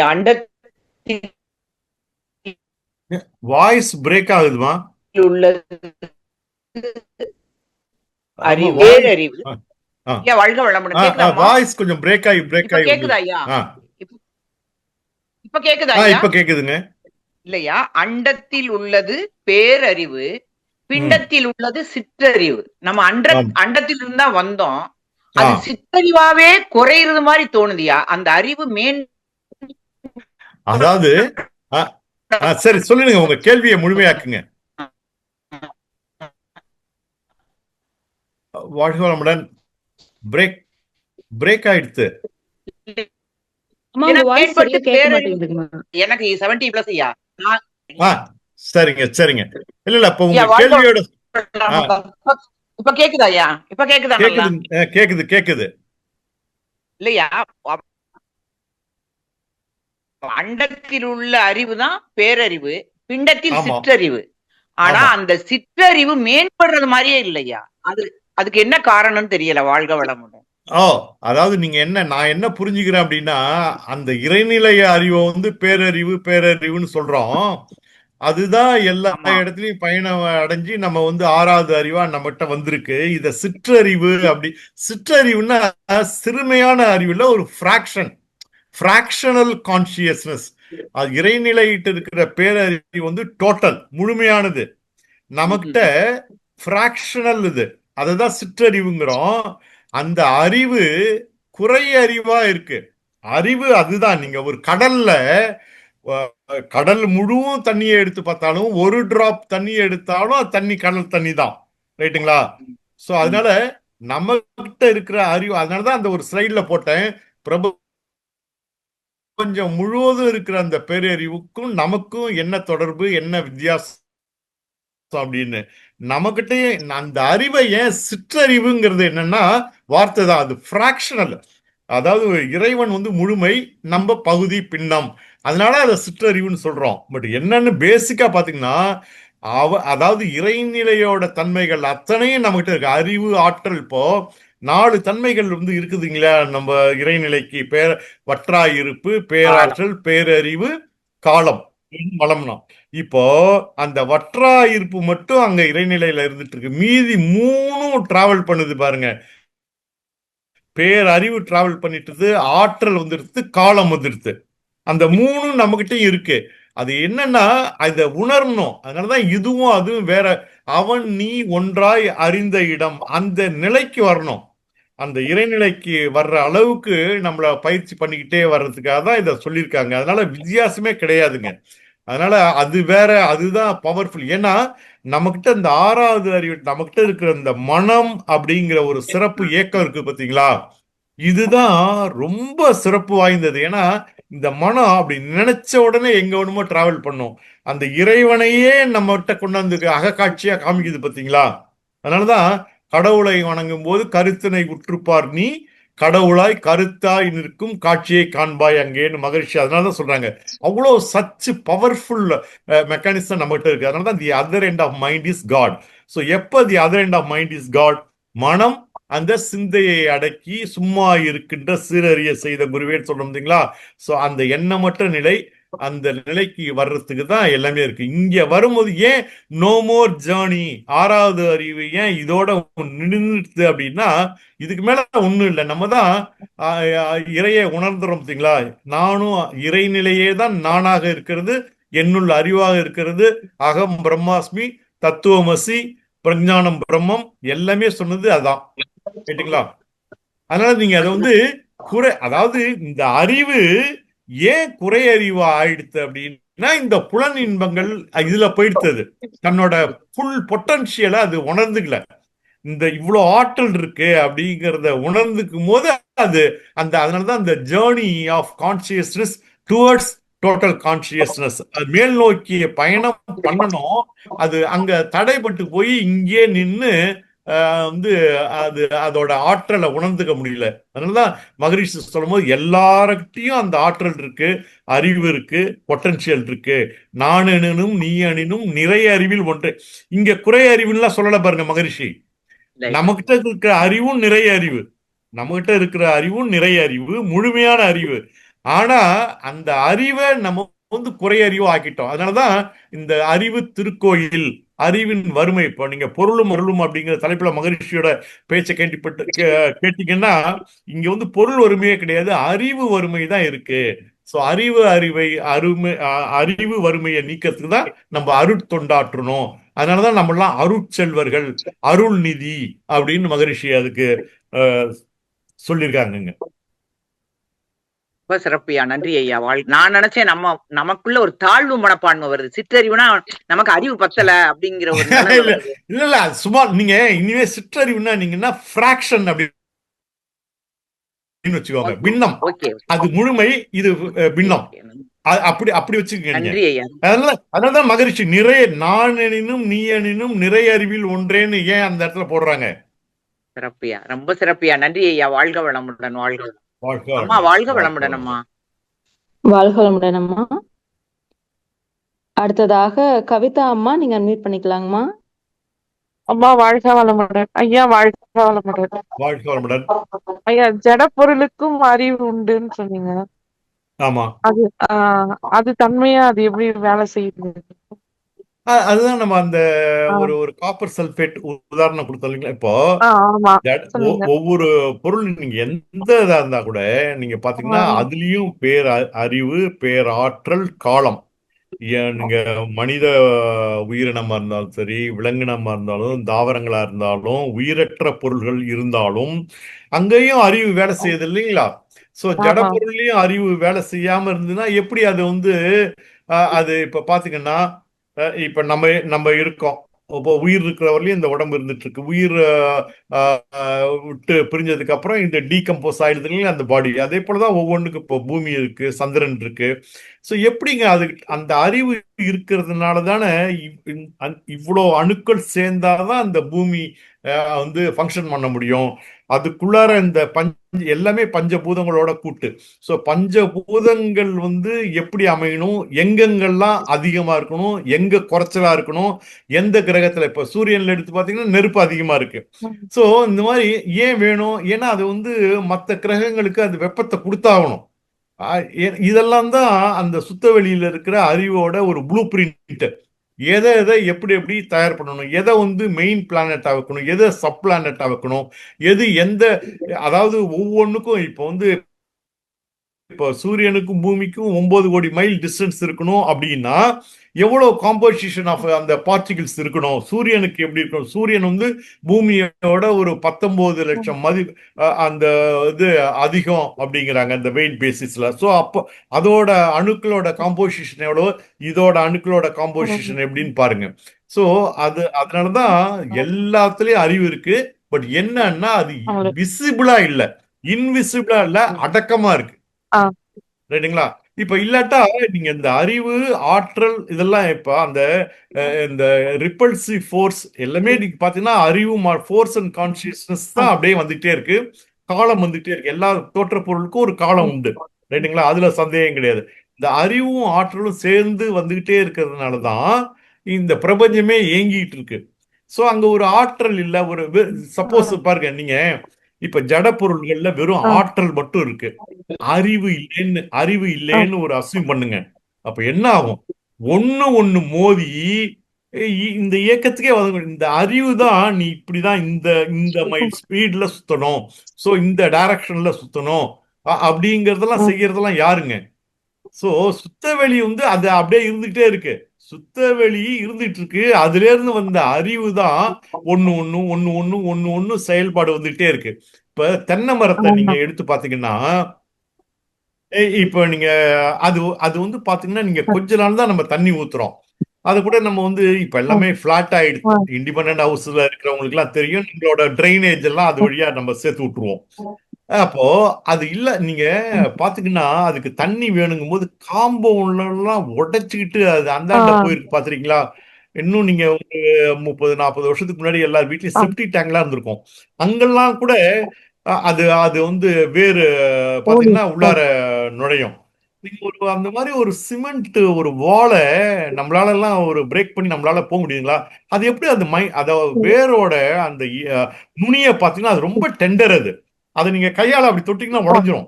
பட் அது எப்படி பிரேக் பண்ணி போகுதுங்க? அந்த அறிவு, நீ இவ்வளவு தூரம் டிராவல் பண்ணு, அங்க தண்ணி இருக்கு, நீ போ அப்படிங்கிற அந்த அறிவு அது எங்க இருக்குதுங்க? அதுகிட்டயே ஆம். இருக்கு. சோ எதை எடுத்து பார்த்தாலும் நீங்க வந்து அறிவு இல்லாத இடமே இல்லை. இப்ப ஜட பொருள்ல அறிவு இருக்கு. இப்ப அந்த நான் சொன்ன மாதிரி அந்த மயில் ம், துத்தத்தை நீங்க வாயில போட்ட உடனே அது ஃபங்க்ஷன் பண்ண ஆரம்பிச்சிருன்னு வச்சுங்க. நீங்க இப்ப இந்த பாட்டில்ல வச்சிருக்கீங்க, அது அது நீங்க இப்ப நாக்குல வச்சாலும் அது அப்படியே தான் இருக்கணும், ஆ, இயக்கத்துக்கு வரக்கூடாதே. ஏன் ஆ, இயக்கத்துக்கு வருது அது? So, அதனாலதான் அறிவு இல்லாத வந்து எந்த பொருளோ நிகழ்ச்சியோ இல்லை அப்படிங்கறத மகரிஷி சரி. நமக்கு தெளிவா சொல்லியிருக்காங்க. ஆ, ஆமா. ஆ, சொல்றதுதான் நம்ம உயிரற்ற பொருள்னு நம்ம வந்து ஆர்கானிக் இன்ஆர்கானிக் நம்ம வந்து ஒரு ஒரு லாங்குவேஜ்ல சொல்லிட்டு இருக்கோம். பட் உயிர் இல்லாம எதுவுமே இருக்க முடியாது. நமக்கு இப்ப பாத்தீங்கன்னா இப்ப மனசு இருக்குதுங்க. இப்ப கோமால ஒருத்தர் இருக்காரு, அவருக்கு உடலும் இருக்கு, உயிர் இருக்கு, ஆனா மனசு இருக்கு, இயங்கல. ஆ, சரிங்களா? அங்க அங்க வந்து விசிபிளா தெரியல. அதே போலதான் இதெல்லாம் விசிபிளா இல்லாதது. அதனாலதான் மகரிஷி வந்து ஆதி எனும் பரம்பொருள் மெய், அந்த ஆதிங்கிற பரம்பொருள் மெய் அது எழுச்சி பெற்று, எப்படி எழுச்சி பெற்றது? அழுத்தம்ங்கிற உந்து ஆற்றல் ஒன்றை கொண்டே அணு முதலாய் அப்படின்னு அடுத்ததுல சொல்லுவாங்க. எழுச்சி பெற்று அணுவென்ற உயிராகி அணுக்கள் கூடி மோதி இணைந்து இயங்குகின்ற நிலைமைக்கு ஏற்ப மூலங்கள் பலவாகி. எங்க அணுவென்ற உயிராகின்னு ஏன் அங்க போடுறாங்க மகரிஷி? சோ எல்லாத்துலயும் உயிர் இல்லாத ஒரு இயக்கமே கிடையாதுங்க. இல்லைன்னா இயக்கத்துக்கு வர முடியாது. அந்த ஆ, அறிவு தான் டிராவல் பண்ணி வருது. அங்க அறிவு இப்ப நான் இன்னொரு உதாரணம் சொன்னேன் பாத்தீங்களா? இப்ப ஆடு இருக்கு, மாடு இருக்கு, விலங்கினங்கள் இருக்காங்க. அவங்களுக்கு வந்து என்னன்னா என்ன தேவையோ அந்தந்த கால அதுதான் இயல்பூக்க நீதி. இன்னொரு ம், இளநிலைக்கு பார்த்தீங்கன்னா 3 இது இருக்கு பாத்தீங்களா? தன்மாற்றம், இயல்பூக்கம் ம், இதெல்லாம் அப்படின்னு அடுத்த ஒரு ஸ்டேஜஸ். ம், சோ இயல்பூக்கமா அதுக்கு என்னையோ அது அது வரலையும் தான் அது தேடி தேடி வந்துட்டு இருக்கும். ஸோ இப்போ விலங்கினங்கள் வர வரலையும் அதுக்கு என்ன தேவையோ சாப்பிடணும், தூங்கணும், இனவிருத்தி பண்ணணும். இதோட அந்த வந்து அறிவு இருக்கு. அறிவு வந்து செயல்பட்டுட்டு இருக்கு. அங்க அறிவு செயல்படும் போது நம்ம அப்ரிஷியேட் பண்றோம் பாத்தீங்களா? அது வந்து ஓனரை பார்த்தீங்கன்னா அது கொஞ்சம் வாழை குழைச்சிட்டு ஆ, வருது. இப்ப நீங்க வாக்கிங்ல போறீங்க, சில ஸ்ட்ரீட் டாக்ஸ பாக்குறீங்க. ஒரு தொடர்ந்து ஒரு வாரத்துக்கு நீங்க ஒரு பிஸ்கட்டோ எதையோ ஒரு பர்டிகுலர் டயத்தை கொடுத்து பாத்தீங்கன்னா, ஒரு வாரம் கழிச்சு அது உங்கள்கிட்ட ஆ, வரும். நீங்க அதுன்னு. சோ அப்ப இப்ப எது அறிவு இருக்குது, ஆ, அது செயல்படுது, நீங்க விசிபிளா பாக்குறீங்க. பட் உயிரற்ற பொருள்கள்ல உங்களால பார்க்க முடியாது. அது ஏங்க இப்போ ஒரு செங்கல் இருக்கு, அது ஏன் கொஞ்ச நாள் கழிச்சு அது அப்படியே கொஞ்சம் கொஞ்சமா அந்த அணுக்கள் உதிர்ந்து ஏன் அந்த ஒரு நிலைக்கு வருது? சோ அங்கேயும் அறிவு, அறிவு. ஆற்றல், காலம் எல்லாமே இருந்துட்டு இருக்கு. அது இல்லாத ஒரு நிகழ்ச்சியே இல்லைங்க. ஐயா, இப்ப மூளை வேலை செய்யாதவங்களுக்கு எல்லாம் அறிவு வேலை செய்யாது. மூளை வேலை செய்யலைன்னு எப்படி சொல்றீங்க? அத அதாவது மூளை வளர்ச்சி இல்லாத குழந்தை. ஆ அதாவது மூளை வந்து வளர்ச்சி இல்லாத இருக்கிறவங்களுக்கு அறிவுங்கிறது வந்து நம்ம ஃபர்ஸ்ட் நம்ம வந்து இன்ட்ரோடக்ஷன் நான் சொல்லும்போது ஒன்னு நாலேஜ். இந்த நம்ம என்ன படிச்சு எந்த மாதிரி குடும்பத்துல எந்த மாதிரி சூழ்நிலையில வந்தோமோ அனுபவ அறிவு, கற்றறிவு, பற்றறிவு, முற்றறிவுன்னு அதுதான் மகரிஷி நமக்கு வந்து 3 நிலையான அறிவை கொடுத்துருக்காங்க. சோ அது எல்லாமே நீங்க பாத்தீங்கன்னா மூளையோட செயல்பாடு. மூளைய அதுக்காக தான் இப்ப சாதாரணமா நம்ம வந்து நம்ம ஆக்னேய தவம் முடிச்சுட்டு துரிய தவத்துக்கு வரும்போது என்ன ஆகுதுன்னா, இன்னும் நம்ம வந்து அந்த துரியத்துல வரும்போது தான் மூளை செல்கள் இன்னும் ஆக்டிவேட் ஆகி அடுத்த நிலைக்கு நமக்கு ஒண்ணு ஒண்ணா அதுல உள்ள பதிவுகள்லாம் நமக்கு வந்து வெளிச்சத்துக்கு வருது. ஒரு ஒரு சாதாரணமா ஃபங்க்ஷன் பண்ற 8 to 10% வந்து 12, 13, 14ங்கிற ஒரு நிலைக்கு வர்றதுக்கு அந்த துரியதவம் நமக்கு பயன்படுத்துதுங்களா? இப்போ மூளை வளர்ச்சி இல்லாதவங்களை எடுத்து பார்த்தீங்கன்னா, அது அந்த எந்த ஒரு போர்ஷன் இப்ப என்ன என்டையர் பிரெயினும் வந்து ஒர்க் பண்ணாம இருக்காது. ஏதோ ஒரு பார்ட் வந்து டேமேஜ் ஆயிருக்கும். ஸோ அங்க உள்ள பதிவுகள், அங்க உள்ள ஃபங்க்ஷன் அங்க வந்து ஒரு செயல்பாட்டுக்கு வராம இருக்கும்.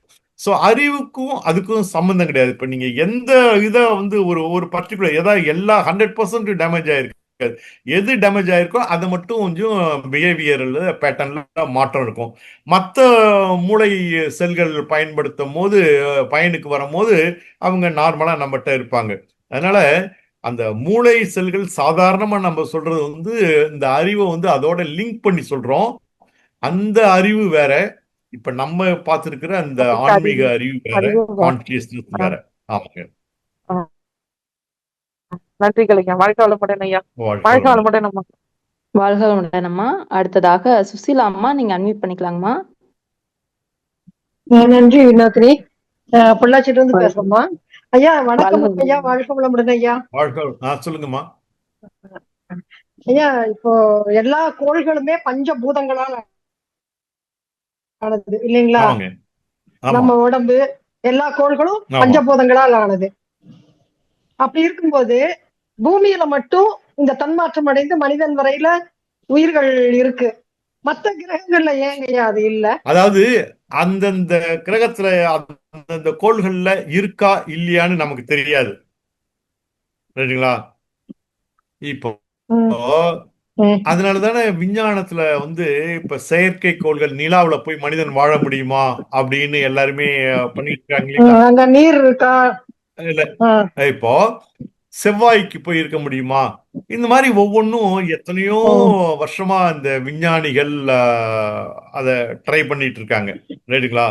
ஸோ ம், ம், அது போய் இப்ப எத்தனை வருஷத்துக்கு முன்னாடிங்க நிலவுல ஃபர்ஸ்ட் நீல் ஆம்ஸ்ட்ராங் 2 பேரும் போய் காலடி வச்சாங்கன்னு நான் ஸ்டூடெண்டா இருக்கும் போதே படிச்சுட்டு இருந்தேன். எந்த இயர்னு எனக்கு 67 தெரியல. நினைக்கிறேங்க ஐயா. ஸோ ஸோ இப்ப இதெல்லாம் வந்து மனித நம்ம சாதாரணமா அதெல்லாம் ஒரு விஷுவலைஸ் பண்ண முடியாத ஒரு இயக்கங்க இதெல்லாம்.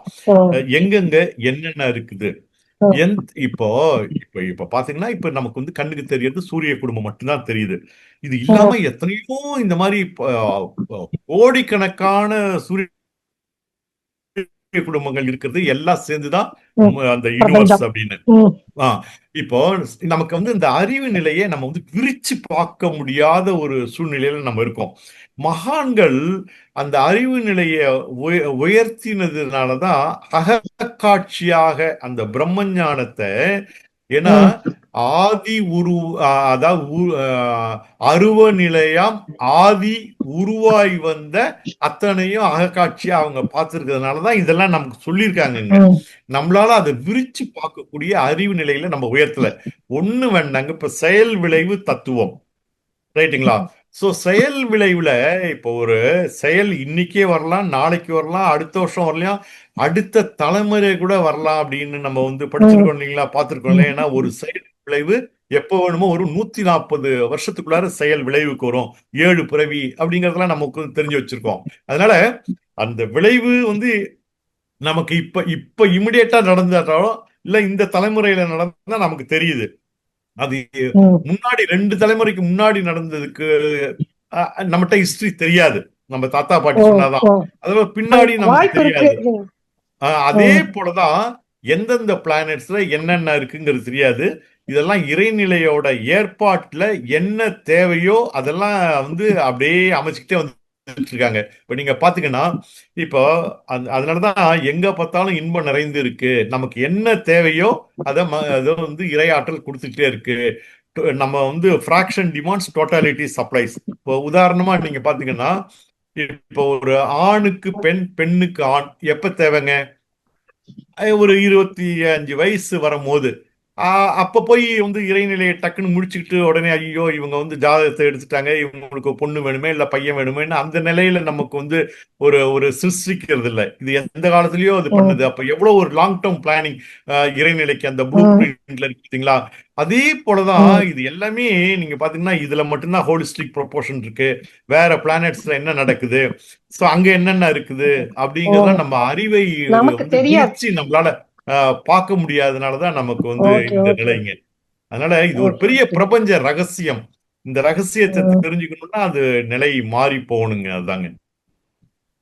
ஓகேங்க ஓகேங்க ஐயா. நன்றிங்க ஐயா. அதனால வாழ்க எதையுமே நம்மளால வளமுடன். கன்க்ளூட் பண்ண முடியாது. நமக்கு தெரியாத வரலையும். ஏன்னா இது ஒரு பெரிய இருக்குன்னு சொல்ல பெரிய முடியாது, ட்ரஸ்ட். இல்லன்னு சொல்ல முடியாது ஆமா, பெரிய இல்லைங்களா? ட்ரெஷருங்க அது. பெரிய கண்டிப்பா சுரங்கம். கண்டிப்பாங்க. உள்ளார ம், போகணும்னா அது ஒரு பெரிய நிலை அது. கண்டிப்பாங்க. அது அறியற அளவுக்கு நமக்கு அறிவு இல்ல இல்லைங்களா? அப்படி இல்ல வச்சுக்கலாம். இல்ல இருக்கு. நீங்க அத சொல்லாதீங்க. நீங்க அறிவு இல்லைன்னு சொல்ல. அறிவு எல்லாருக்கும் இருக்கு. அது அதை நம்ம எப்படி பயன்படுத்துறோங்கிறத பொறுத்து தான் இருக்கு. அதாங்க ஐயா. ஓகேங்க ஐயா. ரொம்ப சிறப்பா இருந்துச்சுங்க ஐயா உங்க வாழ்க உரை. வாழ்க வளமுடன். நன்றிம்மா வினோதினி. வாழ்க வாழ்க வளமுடன். நன்றிம்மா. நன்றிம்மா. வாழ்க வளமுடன். வாழ்க வளமுடன்மா. வாழ்க வளமுடன்மா. கேக்குது, சொல்லுங்கம்மா. வாழ்க வளமுடன்ங்க ஐயா. வாழ்க வளமுடன். மிகவும் அருமையா இருந்ததுங்க ஐயா உங்களோட உரை. அறிவை அறிந்த நிலை ஞானம். ஆமா. இப்ப வந்து நம்மளோட இப்ப பிரெயின் பவர்லாம் சொல்றாங்க இல்லைங்க ஐயா, நாம இவ்வளவுதான் பர்சன்டேஜ் மூளை செல்கள் பயன்படுத்துறோம், ம், விஞ்ஞானிகள் இவ்வளவு பயன்படுத்துறாங்க ம். அப்படின்லாம் சொல்றாங்க இல்லைங்க ஐயா. ஆமாங்க. அதே மாதிரி இப்ப நம்ம மகரிஷி போல ஞானிகள்லாம் எப்படி முழுமையா பயன்படுத்துவாங்களா ஐயா? திருப்பி கடைசி வரை சொல்லுங்க. ரிப்பீட் பண்ணுங்க. மகரிஷி. அதாவது இப்ப வந்து அறிஞர்கள் வந்து இப்ப 12% அளவுக்கு பயன்பாட்டுல இருக்கு மூளை. நம்ம வந்து ஒரு 5 அந்த மாதிரி 4, 3 இந்த லெவல்ல தான் பர்சன்டேஜ் ம். செயல்படுது. மத்த பகுதியெல்லாம் அப்படியேதான் இருக்குன்ற மாதிரி சொல்றாங்க இல்லையா? ஆமாங்க. அதே மாதிரி இப்ப ஞானிகளோட பிரெயின்லாம் வந்து முழுமையான அளவுல வேலை நடக்குமாங்க ஐயா? ஆமாங்க. அதனாலதான் அவங்களால இப்ப ஒண்ணும் வேண்டாம். கொஞ்சம் நீங்க மனவளக்கலையில வந்து எத்தனை வருஷம் ஆகுதுங்க நீங்க? இப்போ 5 வருஷம் ஆயிடுங்க ஐயா. சரிங்க. இன்னும் நீங்க லாங் வே டு கோ. நீங்க நீங்க பயிற்சி பண்ண பண்ண பண்ண இந்த தத்துவத்துல இருக்கும்போது உங்களுக்கே தெரியாத விஷயங்கள்லாம் நிறைய தெரிய ஆரம்பிக்கும். அது அது வந்து இன்ட்யூஷன் சொல்லலாம். இதெல்லாம் இல்ல நீங்க உங்க மைண்ட் ஃப்ரீக்குவென்சி குறைஞ்சதுனால நீங்க உங்களோட இதெல்லாம் மகான்களோட தொடர்பு, உங்களோட சந்தேகங்களுக்கு தெளிவு, இதெல்லாம் நீங்க அனுபவபூர்வமா நம்மளால உணர முடியும். ஸோ இந்த நிலைக்கே நமக்கு இவ்வளோ ஒரு பலன் வரும்போது அவங்கெல்லாம் எப்பொழுதும் அந்த இறைநிலையோட தொடர்புலையே இருந்தவங்க. அதனால அதை வந்து 100% அவங்களுக்கு மூளை ஓப்பன் ஆயிடுதா அப்படிங்கிறது எனக்கு தெரிஞ்சிடணும். அது தெரியல. பட் என்ன வேணுமோ அந்த அளவுக்கு அவங்களுக்கு வந்து வந்துகிட்டே இருக்கும். அவங்க எப்பொழுதும் மகான்கள் பார்த்தீங்கன்னா அந்த இறைநிலையோட அந்த சுத்தவெளியோட இணைப்பிலேயே தான் இருந்துட்டு இருப்பாங்க. எப்போ வேணுமோ இந்த லௌகீக வாழ்க்கைக்கு வருவாங்க, மறுபடியும் அங்க போயிடுவாங்க. ஸோ அதனால அதுக்கு எனக்கு தெரிஞ்சு அவங்களோட ஏன்னா 14க்கு மேல 20 போகுமா, 25 பிரெயின் பர்சன்டேஜ் ஒர்க் ஆயிருக்குமாங்கிறதெல்லாம் தெரியல.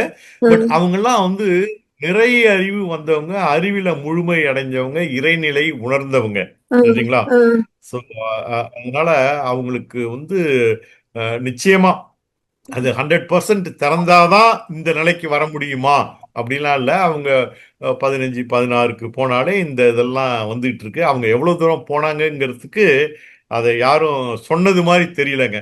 சரிங்க ஐயா, சரிங்க ஐயா. ரொம்ப நன்றிங்க ஐயா. வாழ்க வளமுடன். வாழ்க வளமுடன். வாழ்க வளமுடன்மா. அடுத்ததாக அமுதாம்மா, நீங்க அன்மியூட் பண்ணிக்கலாங்கம்மா. வாழ்க வளமுடன்யா. திருநெல்வேலியில இருந்து பேசுறேன். வாழ்க வளமுடன்யா. எனக்கு என்ன சந்தேகம்னா, கண்ணாடி பயிற்சியில நம்ம கண்ணாடி பார்க்கும்போது நம்ம உருவம் வந்து வலது பக்கம் வந்து நம்ம கண்ணு தெரியுது. இப்ப எப்படி பார்க்க கண்ணு வந்து வலது பக்கமா பார்க்கணுமா? இல்ல உங்களை யாரு அந்த மாதிரி வலது பக்கம் இடது பக்கம்லாம் சொன்னது? நீங்க பாட்டு அதாவது அந்த டிஸ்டன்ஸ் உங்க முழு உருவம் தெரிகிற மாதிரி நீங்க உட்காந்து நீங்க வந்து என்னன்னா நீங்க வந்து ஒரு 2 நிமிஷம் பார்க்கணும். அதுக்கப்புறம் நீங்க 3 நிமிஷம் கண்ணை பொத்தி அந்த அந்த ஆற்றல் பரவுற மாதிரி வரணும் அப்படிங்கறது தானே சொல்லி கொடுத்துருப்பாங்க உங்களுக்கு. ரைட்டுங்களா? இந்த வலது கண்ணை பாக்குறது அப்படிலாம் இல்ல. இல்ல அதெல்லாம் தீட்சைக்கு வரும்போது அதெல்லாம் அது துரிய தீட்சைக்கு நீங்க கண்ணாடி பயிற்சி பண்ணும்போது நீங்க வந்து ரொம்ப கண்ணை விரிக்காம நீங்க வந்து இயல்பான நிலையில ஒரு அன்பும் கருணையுமா பார்த்ததுல நீங்க அந்த கண்ணாடியை பார்க்கணும், பொத்தணும், உணர்வோட இருக்கணும் அப்படிதான் சொல்லி கொடுத்துருப்பாங்க. சரியா சரியா சரிங்க. சரியா. நன்றியா. வாழ்க்கை வளமுடன். தேங்க்யூ.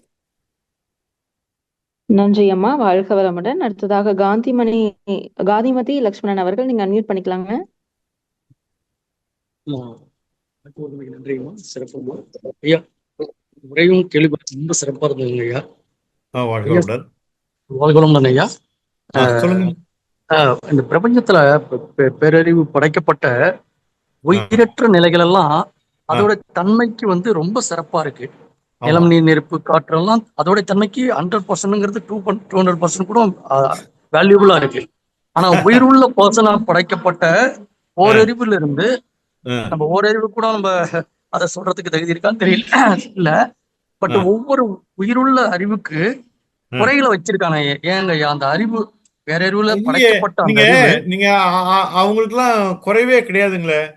எந்த இதுமே நீங்க மகரிஷியோட பாடல் கல்லும் மரமும் மௌன நிலையில் இருந்து கடமை தவறாமல் பயனாகும் போது சொல்லும் கருத்தும் உடைய மனிதன் ஏனோ சுகங்கெட்டு சமூகத்தை மறக்க வேண்டும்னு ஒரு கவிதையில வந்து ஒரு ஸ்ட்ராங்கா பஞ்ச் கொடுத்துருப்பாங்க மகரிஷி. சோ அவங்கெல்லாம் அவங்கவுங்க நிலையில நல்லாதான் ஃபங்க்ஷன் பண்ணிட்டு இருக்காங்க. இப்ப நீங்க ஒரு மாமரம் இருக்கு, நீங்க நீங்க கல்லை விட்டு அடிச்சாலும் என்ன பண்ணாலும் அது கொடுக்குற மாங்காயை கொடுத்துட்டு இருக்கோம், அது கொடுக்குற மாம்பழத்தை கொடுத்துட்டு இருக்கோம். அது ஒன்றும் யாருமே அதே போல விலங்கினங்கள் என்னென்ன செய்யணுமோ அதெல்லாம் செஞ்சுக்கிட்டு தான் இருக்குதுங்க. மனிதன்கிட்ட வரும்போது தான் அது அந்த டைவர்ட் ஆயிடுது. அந்த நான்கிற வந்து உடல் வரையில எல்லை கட்டி புலன் இன்பத்துல மயங்கி போய் அறிவு மயக்க நிலை வந்த அதுவே இதுதான் மனித உருவத்துல வந்ததுக்கு அப்புறம் தாங்க. ரைட்டுங்களா? அந்த மாதிரி சூழலை ஏற்றுறது அந்த இறைவன் தானங்க ஐயா. இப்ப என்ன சொல்லுங்க? இல்ல கரெக்டா இருக்கு. திருப்பி சொல்லுங்க. 5 அறிவு உள்ள உயிர் ஜீவனங்கள் வரையும் நீங்க சொல்ற மாதிரி அந்தந்த தன்மைக்கு அது கரெக்டா இருக்கு. 6 அறிவுக்கு வந்த பிறகு அந்த 4ங்கிற அந்த அகம்பாவம் இது பண்ண அவங்க மனசுக்குள்ள வந்த பிறகு அது வந்து தன்மாற்றம் எல்லாமே மாறி போகுது. அந்த நிலையை உங்களுக்கு அறிவு நிலையில ஓரறிவு ஈரறிவு அப்படின்னு வந்து வந்து வந்து வந்து அதுக்கு என்னென்ன தேவையோ இறைநிலை அதை வந்து அப்படி வரும்போது தன்மாற்றத்துல வரும்போது கடைசியில மனிதன்கிட்ட வரும்போது முழு அறிவாக இங்க வந்திருக்க 6வது அறிவுங்கிற தன்னை அறியக்கூடிய அறிவு, இறைநிலையோட அந்த குவாலிட்டியோட இருக்க வேண்டிய அறிவு என்ன ஏன் அந்த மாதிரி ஒரு ஆயிடுத்து அப்படிங்கும் போது நம்ம வந்து அந்த தன்மாற்ற சரித்திரத்துல நம்ம வந்திருக்கோம். சோ விலங்கினத்திலிருந்து வித்து எடுத்து வந்தது மனிதர். அப்போ எல்லாமே நம்மகிட்ட இருக்கு. விலங்கின பதிவுகள்ல இருந்து நம்ம வந்துட்டு இருக்கோம். அந்த விலங்கினங்கள் வந்து அவங்க வாழ்க்கைய என்ன மாதிரி வாழ்ந்தாங்களோ அது வரலையும் சரி. அந்த வாழ்க்கைய மனிதன் நம்ம வந்து வாழக்கூடாது. சோ நமக்கு வந்து நம்ம வந்து இறைநிலையிலிருந்து வந்த மூலத்திலிருந்து வந்த நம்ம மனிதன் மனம் இதமா வாழணும். சோ அப்படி வாழாம நம்ம வந்து இந்த விலங்கின அதோட வாழ்க்கை முறை என்ன நம்ம ஜீன்ல இருக்கு, அது மேலோங்கினதுனால ஏன்னா வர்றது இயல்பு. அந்த பதிவுகள் வந்து செயலுக்கு வர்றது இயல்பு. பட் நம்ம அதன் வழியாவே நம்ம வந்து தலைமுறையாக எத்தனையோ தலைமுறைகளாக அது வந்துட்டு இருக்கிறதுனாலதான் நம்ம குணநலங்கள்ல மாற்றம் ஆயிடுத்துங்க. சோ அதை மாற்றி அமைக்கிறது தான் நம்மளோட மனித பிறவியின் நோக்கம். அதுக்குதான் மகான்கள் நமக்கு இந்த வாழ்க்கையெல்லாம் சொல்லிட்டு இருக்காங்க. அறநெறி வாழ்க்கையை பண்ணுங்க. இதுக்காக தான் நாங்க மதங்கள்லாம் வந்தது. இறை உணர்வு வேணும், அறநெறி வாழ்க்கை வேணும், யாருக்கும் துன்பம் கொடுக்காத வாழ்க்கை. ஏன்னா அதாவது விலங்கினங்கள் வந்து தன்னோட அதாவது உணவுக்காக மற்ற விலங்கினங்களை கொண்டு துன்புறுத்தினது, பறித்துண்ணல், அந்த பழக்கம்லாம் நமக்கு தேவையில்லை. நம்ம அதை கண்டினியூ பண்றோம். ஸோ அதை பண்ணும்போது தான் நம்ம வந்து இந்த வாழ்க்கை இந்த மாதிரி முரண்பட்டு இருக்கோம். சயின்ஸே நம்மளை வந்து மனிதர்களை என்ன சொல்றதுன்னா பயாலஜிக்கலி அண்ட் அனிமல் அப்படின்னு தான் சயின்ஸே சொல்லுது. நம்மகிட்ட அந்த இருக்கு.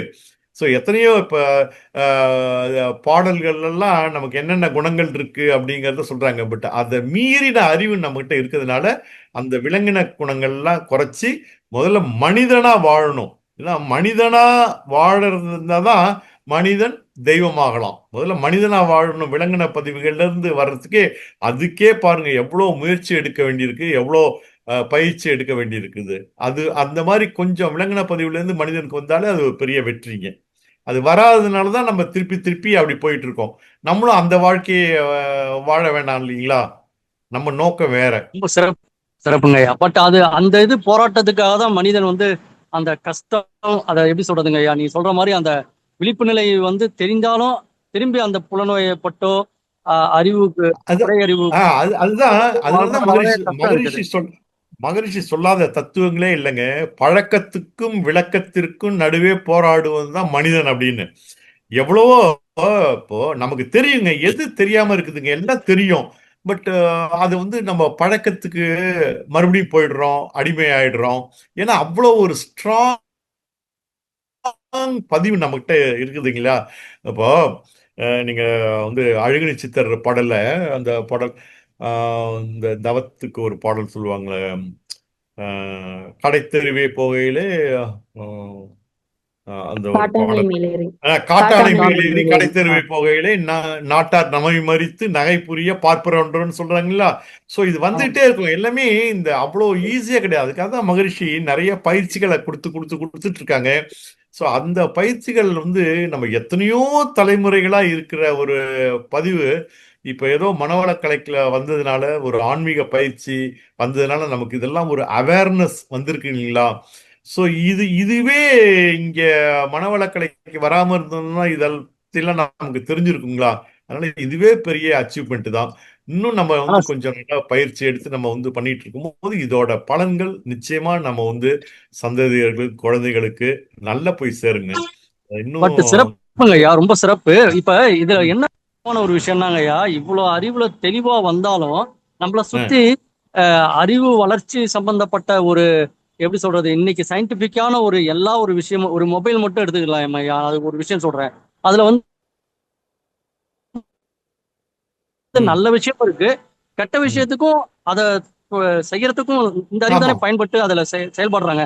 அப்ப நம்ம வந்து விடுபடணும்னு நினைக்கிறோம், அதை நம்மளே கூட வச்சுக்கிறோம் அதை. அப்ப அந்த ஒரு சூழல் இருக்கப்ப இது எங்கயா தவிர்த்து வெளியில வர்றது? சூழல் அதுக்குள்ளே ஒரு அதாவது அதுதான் மகரிஷி நீங்க அறிவதனை கருவினிலே இணைத்து தவமாற்ற ஆக்னையில சொல்றாங்க இல்லைங்களா? அறிவதனை கருவினிலே இணைத்து தவமாற்ற 5 புலன்கள் அமைதி பெறும் அருகுணமும் சீராம் அப்படின்னு. சோ அறிவு நீங்க அந்த நிலையில பெறாத தெளிவு நிலை வரணும். அதுக்காக தான் அயரா விழிப்பு நிலை இருக்கணும். ஆனா விழிப்பு நிலை நம்ம வந்து அந்த நேரம் நமக்கு வரும், அப்புறம் அப்படியே நம்மளை இழுத்துட்டு போயிடும். இப்ப தவம் பண்றோம், ஸோ தவம் பண்ணும் போது இதாக இருக்கு, ஒரு 2 நிமிஷம் ஆன உடனே மறுபடியும் என்ன நம்மளை இழுத்துட்டு போயிடுது இல்லைங்களா? அப்புறம் திருப்பி நம்ம வந்து தவம் பண்றோம்னு மறுபடியும் முழிச்சுக்கிறோம், இப்படி வர்றோம், இப்படி பண்றோம்.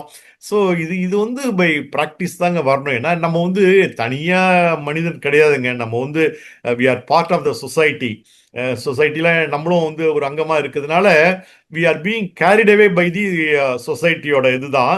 பட் இருந்தாலும் அதுல ஹவு பெஸ்ட் நம்ம வந்து பண்ணிட்டு இருக்க முடியும் அப்படிங்கிறதுல தான் நம்மளோட வெற்றிங்க. இது எல்லாமே இருக்கும். நம்ம வந்து அதுல நம்ம எப்படி தனித்துவமா இருக்கணும், எப்படி நம்ம வந்து பண்ணணுங்கிறதுக்கு மகரிஷி நிறைய சொல்லியிருக்காங்கன்னா, மகரிஷியோட வாழ்க்கையே ஒரு பெரிய ஓப்பன் புக்குங்க. அவர் எவ்வளவு சொல்லியிருக்காரு பாருங்க. எல்லாமே அது அதை நம்ம வந்து ஓரளவு பண்ணி கொஞ்சம் மாற்றங்கள் கொண்டு வரணும். சொல்லும் போது நம்ம மனவளக்கலையில இப்ப ஒரு 50 வயசுல ஒருத்தர் வரவர் என்ன சொல்லுவாருன்னா, உங்களுக்கு மன்றத்துல நீங்க பாத்தீங்கன்னா கொஞ்ச நாள் கழிச்சு, சார் இவ்வளவு லேட்டா வந்துட்டேனேம்பாரு. 30 வயசுல ஒரு பையன் வந்தான்னா அவனும், சார் நான் 20 வயசுல எனக்கு ஒரு ஆப்பர்ச்சுனிட்டி ஃபவுண்டேஷன் கோர்ஸ் முடிச்சேன், அதுக்கப்புறம் என்னவோ தெரியல விட்டு போயிடுத்து, இப்பதான் சார் வந்தேன்பாங்க. ஸோ அதனால ஒவ்வொரு ஸ்டேஜும் 60 வயசு 70 வயசுலாம் ஃபவுண்டேஷன் கோர்ஸ்க்கு வராங்க பார்த்தீங்களா? எல்லாருமே பார்த்தீங்கன்னா அந்த நிலையில வந்ததே ஒரு பெரிய இதுங்க. அதுதான் நம்ம வந்து, ஏன்னா வினைப்பதிவுகள் அவ்வளோ இருக்கு. வினைப்பதிவை தூய்மைப்படுத்துறதுக்கு தான் நம்ம பிறவியின் நோக்கம். அட்லீஸ்ட் தூய்மைப்படுத்துறோமோ இல்லையோ, தூய்மைப்படுத்தணும் அப்படிங்கிற ஒரு அவேர்னஸ் வந்திருக்கு இல்லைங்களா? அதுவே வந்து itself is a big achievement in our spiritual life. வாழ்க வளமுடன். வாழ்க வளமுடன் ஐயா, மிக்க சிறப்புங்க ஐயா, நன்றிங்க ஐயா, வாழ்க வளமுடன். அம்மா நன்றிங்கம்மா, வாழ்க வளமுடன். நன்றிங்க ஐயா, வாழ்க வளமுடன். அடுத்ததாக புவனா அம்மா, நீங்க அன்மியூட் பண்ணிக்கலாங்கம்மா. ஐயா வாழ்க வளமுடன். ரொம்ப அருமையான ஸ்பீச், ரொம்ப நுணுக்கமான ஸ்பீச். மனது, அறிவு, தெய்வம், ரொம்ப ரொம்ப நுணுக்கமான ஸ்பீச் ஐயா. ரொம்ப ரொம்ப அருமையா இருந்தது ஐயா. என்னோட கேள்வி என்னன்னா, ம். உம் இப்ப எ- எனக்கும் எனக்கும் பதிவு வந்து வெளியேறுதுன்னா சமுதாயத்துல இருக்கிற யாரோ ஒருத்தர் தான் எனக்கு வந்து துன்பம் கொடுக்குறாங்க இல்லையா? ஆமா.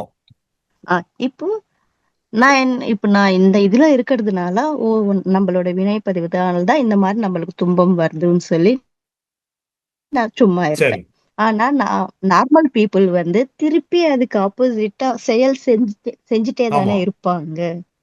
ஆமா. இப்போ அந்த அறிவு தான், இப்போ எனக்கு அந்த இருக்கிற அந்த அறிவு தான் தெய்வமா? அதாவது அறிவுதான் தெய்வம். ஆனா அந்த தெய்வம் தான் அறிவாக இருக்கிறதுங்கிறத எத்தனை பேர் உணர்ந்திருக்கோங்க? புரியுதுங்களா? நம்ம இப்ப நீங்க அறிவு என்ன கையில இருக்கிற சொல்றீங்க? இல்ல, எல்லாருக்கும் இது தெரியும். இப்போ அதுல அதாவது வேறுபாடே கிடையாது. அறிவுதான் தெய்வமா இருக்குது. அகம் தெய்வம், அகம் பிரம்மாஸ்மி எல்லாம் சொல்லி வச்சிருக்காங்க. இல்லைங்களா? இப்ப நீங்க என்ன சொன்னீங்க? அதாவது யாராவது உங்களுக்கு துன்பம் கொடுத்தாங்கன்னா நீங்க வந்து என்னோட வினைப்பதிவு கழியுதுன்னு நான் சும்மா இருக்கேன்னு நீங்க சொன்னீங்க இல்லைங்களா? நீங்க ஆமா சும்மா ஆமா இருக்கக்கூடாது, வாழ்த்தணும் அவங்கள. ஆமா, சரிங்களா? அது பண்றேங்க ஐயா, அது பண்றேன். சரி, ஓகே. இது இது உங்களை பொறுத்தவரையிலும் இப்போ இந்த கர்மா, இந்த வினைப்பதிவு, இந்த வாழ்த்தும் பயணம், இதெல்லாம் ம், தெரியாதவங்க அப்படியே அதர் ஆங்கிள் அங்கெல்லாம் இருந்துட்டு இருக்காங்க இல்லையா? அவங்க என்ன ம், பண்ணுவாங்கன்னா, அது ஏன்னா அவங்களோட இயல்பு. ஸோ யாராவது துன்பம் கொடுத்தாங்கன்னா இவங்களும் பதிலுக்கு ஏதாவது ம், ரியாக்ட் பண்ணுவாங்க. ஸோ டைரக்ட்லி இன்டைரக்ட்லி அத பதிவுகள் மறுபடியும் ம், சேர்ந்துக்கிட்டே வருது. அதுக்கு உண்டான பலனை ம், அனுபவிச்சுட்டு இருக்காங்க. ஸோ எல்லாருமே சொல்றாங்க கர்மாவை பத்தி விஷயம் தெரியுதோ தெரியலையோ எல்லா மக்களும் கர்மாவை பத்தி சொல்லுவாங்க. இப்ப சில பேர் பாத்தீங்கன்னா, ஐயோ கடவுளே நான் ஒரு பாவமும் செய்யலையே, யாருக்கும் நான் கெடுதல் செய்யலையே, ஆனா எனக்கு ஏன் துன்பம் வருது? அப்படின்னு எத்தனையோ பேர் வந்து சொல்றத ம், கேள்விப்பட்டிருக்கோம். அவங்க அவங்களுக்கு தெரிஞ்சு செய்றாங்களா? தெரியாம செஞ்சாங்களா? இதெல்லாம் அவங்களுக்கு தெரியாது. ஏன்னா, யாரும் பார்த்தீங்கன்னா, நம்ம துன்பம் குடுக்குறோம் அப்படிங்கிறது தெரியாது. தெரியாம தான் அதெல்லாம் செய்யறது. ஸோ, அது நம்ம செஞ்சதா இருக்கலாம். இல்ல உண்மை. நம்ம தலைமுறையிலேருந்து வந்த சஞ்சீத ம், கர்மமாவும் இருக்கலாம். ஸோ, அது இந்த ஆன்மீகத்துல வந்து கர்மாவை எப்படி பாவ பதிவுகள்னா என்ன? அத போக்கும் வழிகளும் எப்படி? அப்படிங்கிறதெல்லாம் ஒரு விளக்கம் தெரிஞ்சாதான் நம்ம இந்த இந்த இதிலேருந்து வெளியில வர முடியுங்க. அதுவரையிலும் இந்த உலகம் இப்படிதான் இருக்கும். இப்ப எத்தனையோ பார்த்தீங்கன்னா, இப்ப ஒரு ஜெனரேஷன் 2 ஜெனரேஷனுக்கு முன்னாடி எத்தனை பேருங்க இந்த மாரி ஆன்மீக வகுப்புகள்லாம் போனாங்க. இப்ப நம்ம தாத்தா, பாட்டி இல்ல காலத்துலலாம் இல்ல அவங்க வந்து உழைக்கிறதுக்கே நேரம் இருக்காது. ஆமா ஆமா ஒவ்வொரு வீட்லயும் வந்து 5 குழந்தைங்க, 6 ஆமா குழந்தைங்க, 10 குழந்தைங்க ஆமா இருக்கும். 24 ஹவர்ஸ் பிஸியா இருப்பாங்க. ஆமா அப்போ அவங்க எந்த ஒரு அதாவது கோயிலுக்கு இப்ப கோயிலுக்கு போற மாரி சிறப்பு தரிசனத்துக்கு இவ்வளவு பணம் கட்டி, அப்படி கட்டி, அப்படிலாம் அந்த காலத்துல ஒண்ணும் கிடையாது. இந்த லோக்கல் கோயிலுக்கே கூட ரொம்ப பேர் போயிருக்க மாட்டாங்க. வருஷத்துக்கு ஒரு முறை இந்த குலதெய்வம் அப்படி இப்படின்னு போயிட்டு இருப்பாங்க. ம். ஆனா வாழ்க்கையில வந்து அவங்க எல்லாம் வந்து அறநெறி வாழ்க்கை வாழ்ந்தாங்க. ஆஹ் இப்ப ஆஹ் நம்ம தாத்தா காலத்துல எல்லாம் என்ன சொல்லுவாங்கன்னா, ஒழுக்கம் நீ அறநிறை. யாருக்கும் உதவி செய்யாட்டாலும் பரவாயில்ல, ம், யாருக்கும் உபத்திரவம் பண்ணாத, ஆமா நேர்மையா வாழணும், ஆமா பொய் ஆமா. சொல்லாத, ம், ம், திருடாத, இந்த மாதிரிலாம் ம். நமக்கு வந்து ஒரு வேல்யூ சிஸ்டத்தை சொல்லிட்டே இருப்பாங்க அவங்க. ஆமா ஆமா. சோ அவங்க அதனால நல்லது. அதுதாங்க அந்த அறநெறி வாழ்க்கை. அது இப்ப விட்டு போயிடுத்து. சோ அந்த ஆமா. நெறிய சொல்றதுக்கும் ஆள் இல்ல. அதனாலதான் உங்களுக்கு அதனால இந்த ஆன்மீகங்கிறது அதனாலதான் ரிலீஜியன் வந்து ஒரு வே ஆஃப் லைஃப். நம்ம வாழ்க்கையை எப்படி வாழணும் அப்படிங்கிறது. இது முன்னாடி தலைமுறை வரலையும் கரெக்டா வாழ்ந்தாங்க. அது இப்போ ம். பல காரணங்களால ஜாயிண்ட் ஃபேமிலி இருந்தது. இப்ப நியூக்ளியர் ஃபேமிலி ஆயிடுத்து. ஒவ்வொருத்தருக்கும் நேரம் இல்ல. ஆசை. அது பலவேறு காரணங்களால இப்ப எல்லாமே வீட்ல வந்து பிரைவசி அப்படின்னு வந்துட்டோம். ஷேரிங் ஆஃப் ம். ரூம் வந்து இப்ப நம்மளால பண்ண முடியறதில்ல. முன்னாடி ஹால்லயே எல்லாம் அத்தனை பேரும் படுத்து கிடந்தாங்க. ஸோ ஆமா. இப்படிலாம் இருக்கும்போது இதெல்லாம் வந்து பாத்தீங்கன்னா ஒரு ஒரு சமுதாயத்துல மாற்றங்கள் இது இப்படியே வந்துகிட்டு இருக்குங்க. அவ்வளவுதான். ஒரு மெக்கனைஸ்டா ஆயிட்டோம். அதனாலதான் இந்த பயிற்சிகள்லாம் தேவைப்படுறதுங்க. ஐயா இன்னொரு கேள்வி இதுக்கு இதுக்கு சம்பந்தப்பட்டது. இப்போ என்னோட ம். பதிவு இருக்கிறதுனால எனக்கு வந்து அந்த கஷ்டம் வந்ததுன்னு நினைச்சுக்கோங்களேன். சரி. இப்போ ஒரு லேண்ட் எடுக்கிறதோ அந்த மாதிரி இப்போ அவன் பண்றாங்க ம். இல்லையா அடுத்தவங்க, அது வந்து என்னோட பதிவுக்காக தானே அது அவங்க பண்றாங்க. அப்ப எதுக்கு அவங்களுக்கும் திருப்பி அடுத்த சந்ததிக்கு ரிப்பீட் ஆகுது? அவங்களுக்கும் இப்போ எதுதான் தவறுன்னு சொன்னா ம். அவங்களுக்கு எஃபெக்ட் ஆகக்கூடாது சரி. இல்லையா? இது வந்து ஒரு கண்டினியூஸ் இல்ல இல்ல இல்ல ப்ராசஸாவே இல்ல போயிட்டே இருக்கு. இல்ல அதனாலதான் எல்லாருக்கும் நீங்க கஷ்டம் வையகத்துல. கரெக்டான பாயிண்ட் வந்திருக்கீங்க. Hmm, it is not a continuous cycle. ரைட்டுங்களா? சோ இறைநிலை வந்து ம், அது ரொம்ப அன்பும் கருணையுமான ஒரு அஹ், அப்படி இருக்கும்போது இருங்க அவங்களுக்கு இருங்க கஷ்டம் வரக்கூடாது இல்ல இல்லையா? இல்ல இருங்க ம், இந்த ப்ராசஸ் நீங்க செயல் விளைவு தத்துவத்துல நீங்க இன்னும் கொஞ்சம் டீப்பா போயிருந்தீங்கன்னா இதுக்கு விளக்கம் உங்களுக்கு வந்திருக்கும். இப்போ என்கிட்ட ஒரு பதிவு இருக்கு. சோ நான் பதிவு ம், இருக்கிற வரலையும் இந்த டிஸ்டன்ஸ் பிட்வீன் காட் அண்ட் எனக்கும் உள்ள இந்த டிஸ்டன்ஸ் என்னன்னா நம்ம பதிவுகளோட கணக்கை வச்சுதான் இருக்குங்க. ம். பதிவுகள் கழிய கழிய நம்ம கிட்ட கழிய போறோம். ஆமா கேட்டுக்கோங்க. இந்த ஐடிக்கு ஏதாவது டைம் லிமிட் இருக்கு அந்த ஜூமுக்கு நம்ம போயிட்டே இருக்கவங்க அந்த வினோதினி ஐயா இஸ் தேர் எனி டைம் ஐயா லிமிட்? அடுத்து இன்னொருத்தவங்க இருக்காங்க, அதோட முடிச்சிடலாங்க ஐயா, ஒரு 10 மினிட்ஸ்ல முடிச்சிடலாம். ஓகேங்க. சரி சரி. ஏன்னா எனக்கு தெரியாதனாலதான். சோ நீங்க நீங்க பாத்தீங்கன்னா இந்த வினைப்பதிவுகளை நீக்கிறது தான் இறைநிலை. அதனாலதான் மகரிஷி அதை டிவைன் ட்ரீட்மெண்ட்னு சொல்லுவாங்க. ம், நமக்கு வர்ற துன்பங்கள் ம். அதை வந்து டிவைன் ட்ரீட்மெண்ட். ஏன்னா அந்த ட்ரீட் பண்ணி நம்மள வந்து பியூரிஃபை பண்ணி பக்கத்துல கூப்பிட்டுக்கிறாரு. ஆமா, ஆமா, ஆமா. ரைட்டுங்களா? சரி. ஆ, இந்த துன்பங்களுக்கு எப்படி துன்பத்தை அதாவது விளைவுகள், செயலுக்கு விளைவுகள், பதிவுக்கு விளைவுகளை அனுபவிச்சே ஆகணும். அதுக்கு நோபடி இஸ் அன் எக்ஸெப்ஷன். மகான்களும் அந்த அந்த விளைவை அனுபவிச்சிருக்காங்க. நம்ம பிராக்டிகலா பார்த்திருக்கோம். ரமண மகரிஷி, அதாங்க இப்ப யோகானந்தர், நான் யாரை என் எடுத்து பத்தி பார்த்தோம். கேட்கல. எனக்கு துன்பம் படுற அவங்கள பத்தி நான் இருங்க கேட்கிறேன். அது வரேன். இப்போ ஆ, அப்போ உங்களுக்கு உங்க உங்க பதிவை நீக்கணும் அப்படின்னா ஏதோ ஒரு துன்பத்தை கொடுக்கணும், விளைவை ஆமா. கொடுக்கணும்னா அது சூஸ் பண்ணும். யார் ஆ, மூலம் ஆ, கொடுத்தா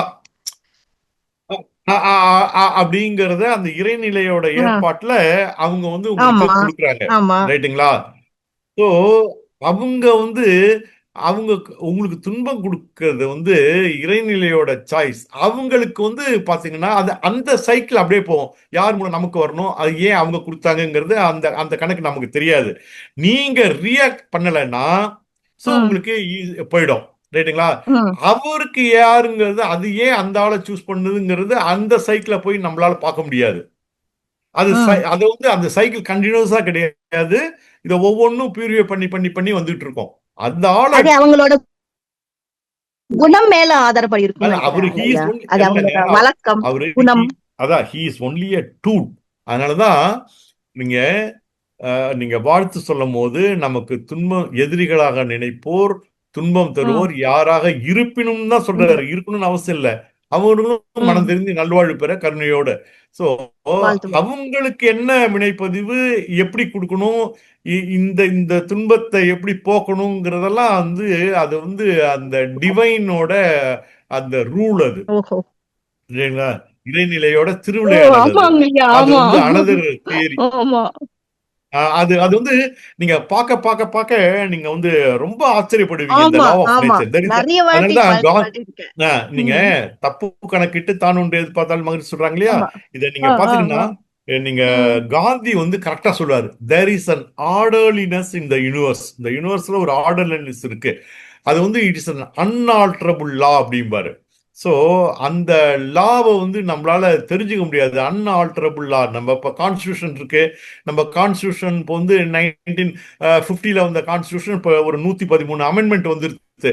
பட் அந்த இறை ம், நீதி எப்பயோ டிஃபைன் பண்ணது இன்னும் அதுல ஒரு ஒரு அமெண்ட்மெண்ட் கூட இன்னும் வரல. அது எவ்வளவு ம், காலத்துக்கு பாருங்க வெல் பிளான்டு அந்த மாதிரி ஒரு டிவைன் ரூல் அது. ஸோ அந்த ம், ரூல் வந்து நமக்கு அதனாலதான் இறை நீதியை உணர்ந்து நம்ம செயல்படணும். அப்படி பார்க்கும்போது ம். நமக்கு விளைவுகள் ஏன்னா இது ஒரு பெரிய இதுங்க. இது நாலேஜ் வந்து லெவல் வந்து ரொம்ப சிந்தனையில எடுத்தாதான் இந்த விளக்கங்கள் வருங்க. ஆமா, ஆமா. எனக்கு இது அதனாலதான் எப்பத்துல இருந்தோ மகரிஷி டவுட். இல்லைங்க. மகரிஷி என்ன ஏன் அதனாலதான் நிறைய எல்லாம் சொல்லல. மகரிஷி என்ன சொன்னாங்கன்னா உங்க மனித வாழ்க்கைக்கு இப்ப என்ன தேவை, ம், நீங்க ம். திருப்பி திருப்பி வேற எங்கெங்கெல்லாம் போயிட்டு இருக்க வேண்டாம். எல்லாத்தையும் நான் வந்து ஆமா, சிம்பிளிஃபை பண்ணி கொடுத்துருக்கேன். இதுல நீங்க உணர்ந்து வாங்க ஆமா, அப்படின்னு ஆமா. சொல்லிட்டாங்க. ரைட்டுங்களா? ஆமாங்க வாழ்க ஐயா, ரொம்ப வாழ்க வளம். அருமை அருமை ஐயா. நன்றி நன்றி ஐயா, வாழ்க வளமுடன். வாழ்க வளமுடன். நம் கடமை அறவாழ்வின் நாட்ட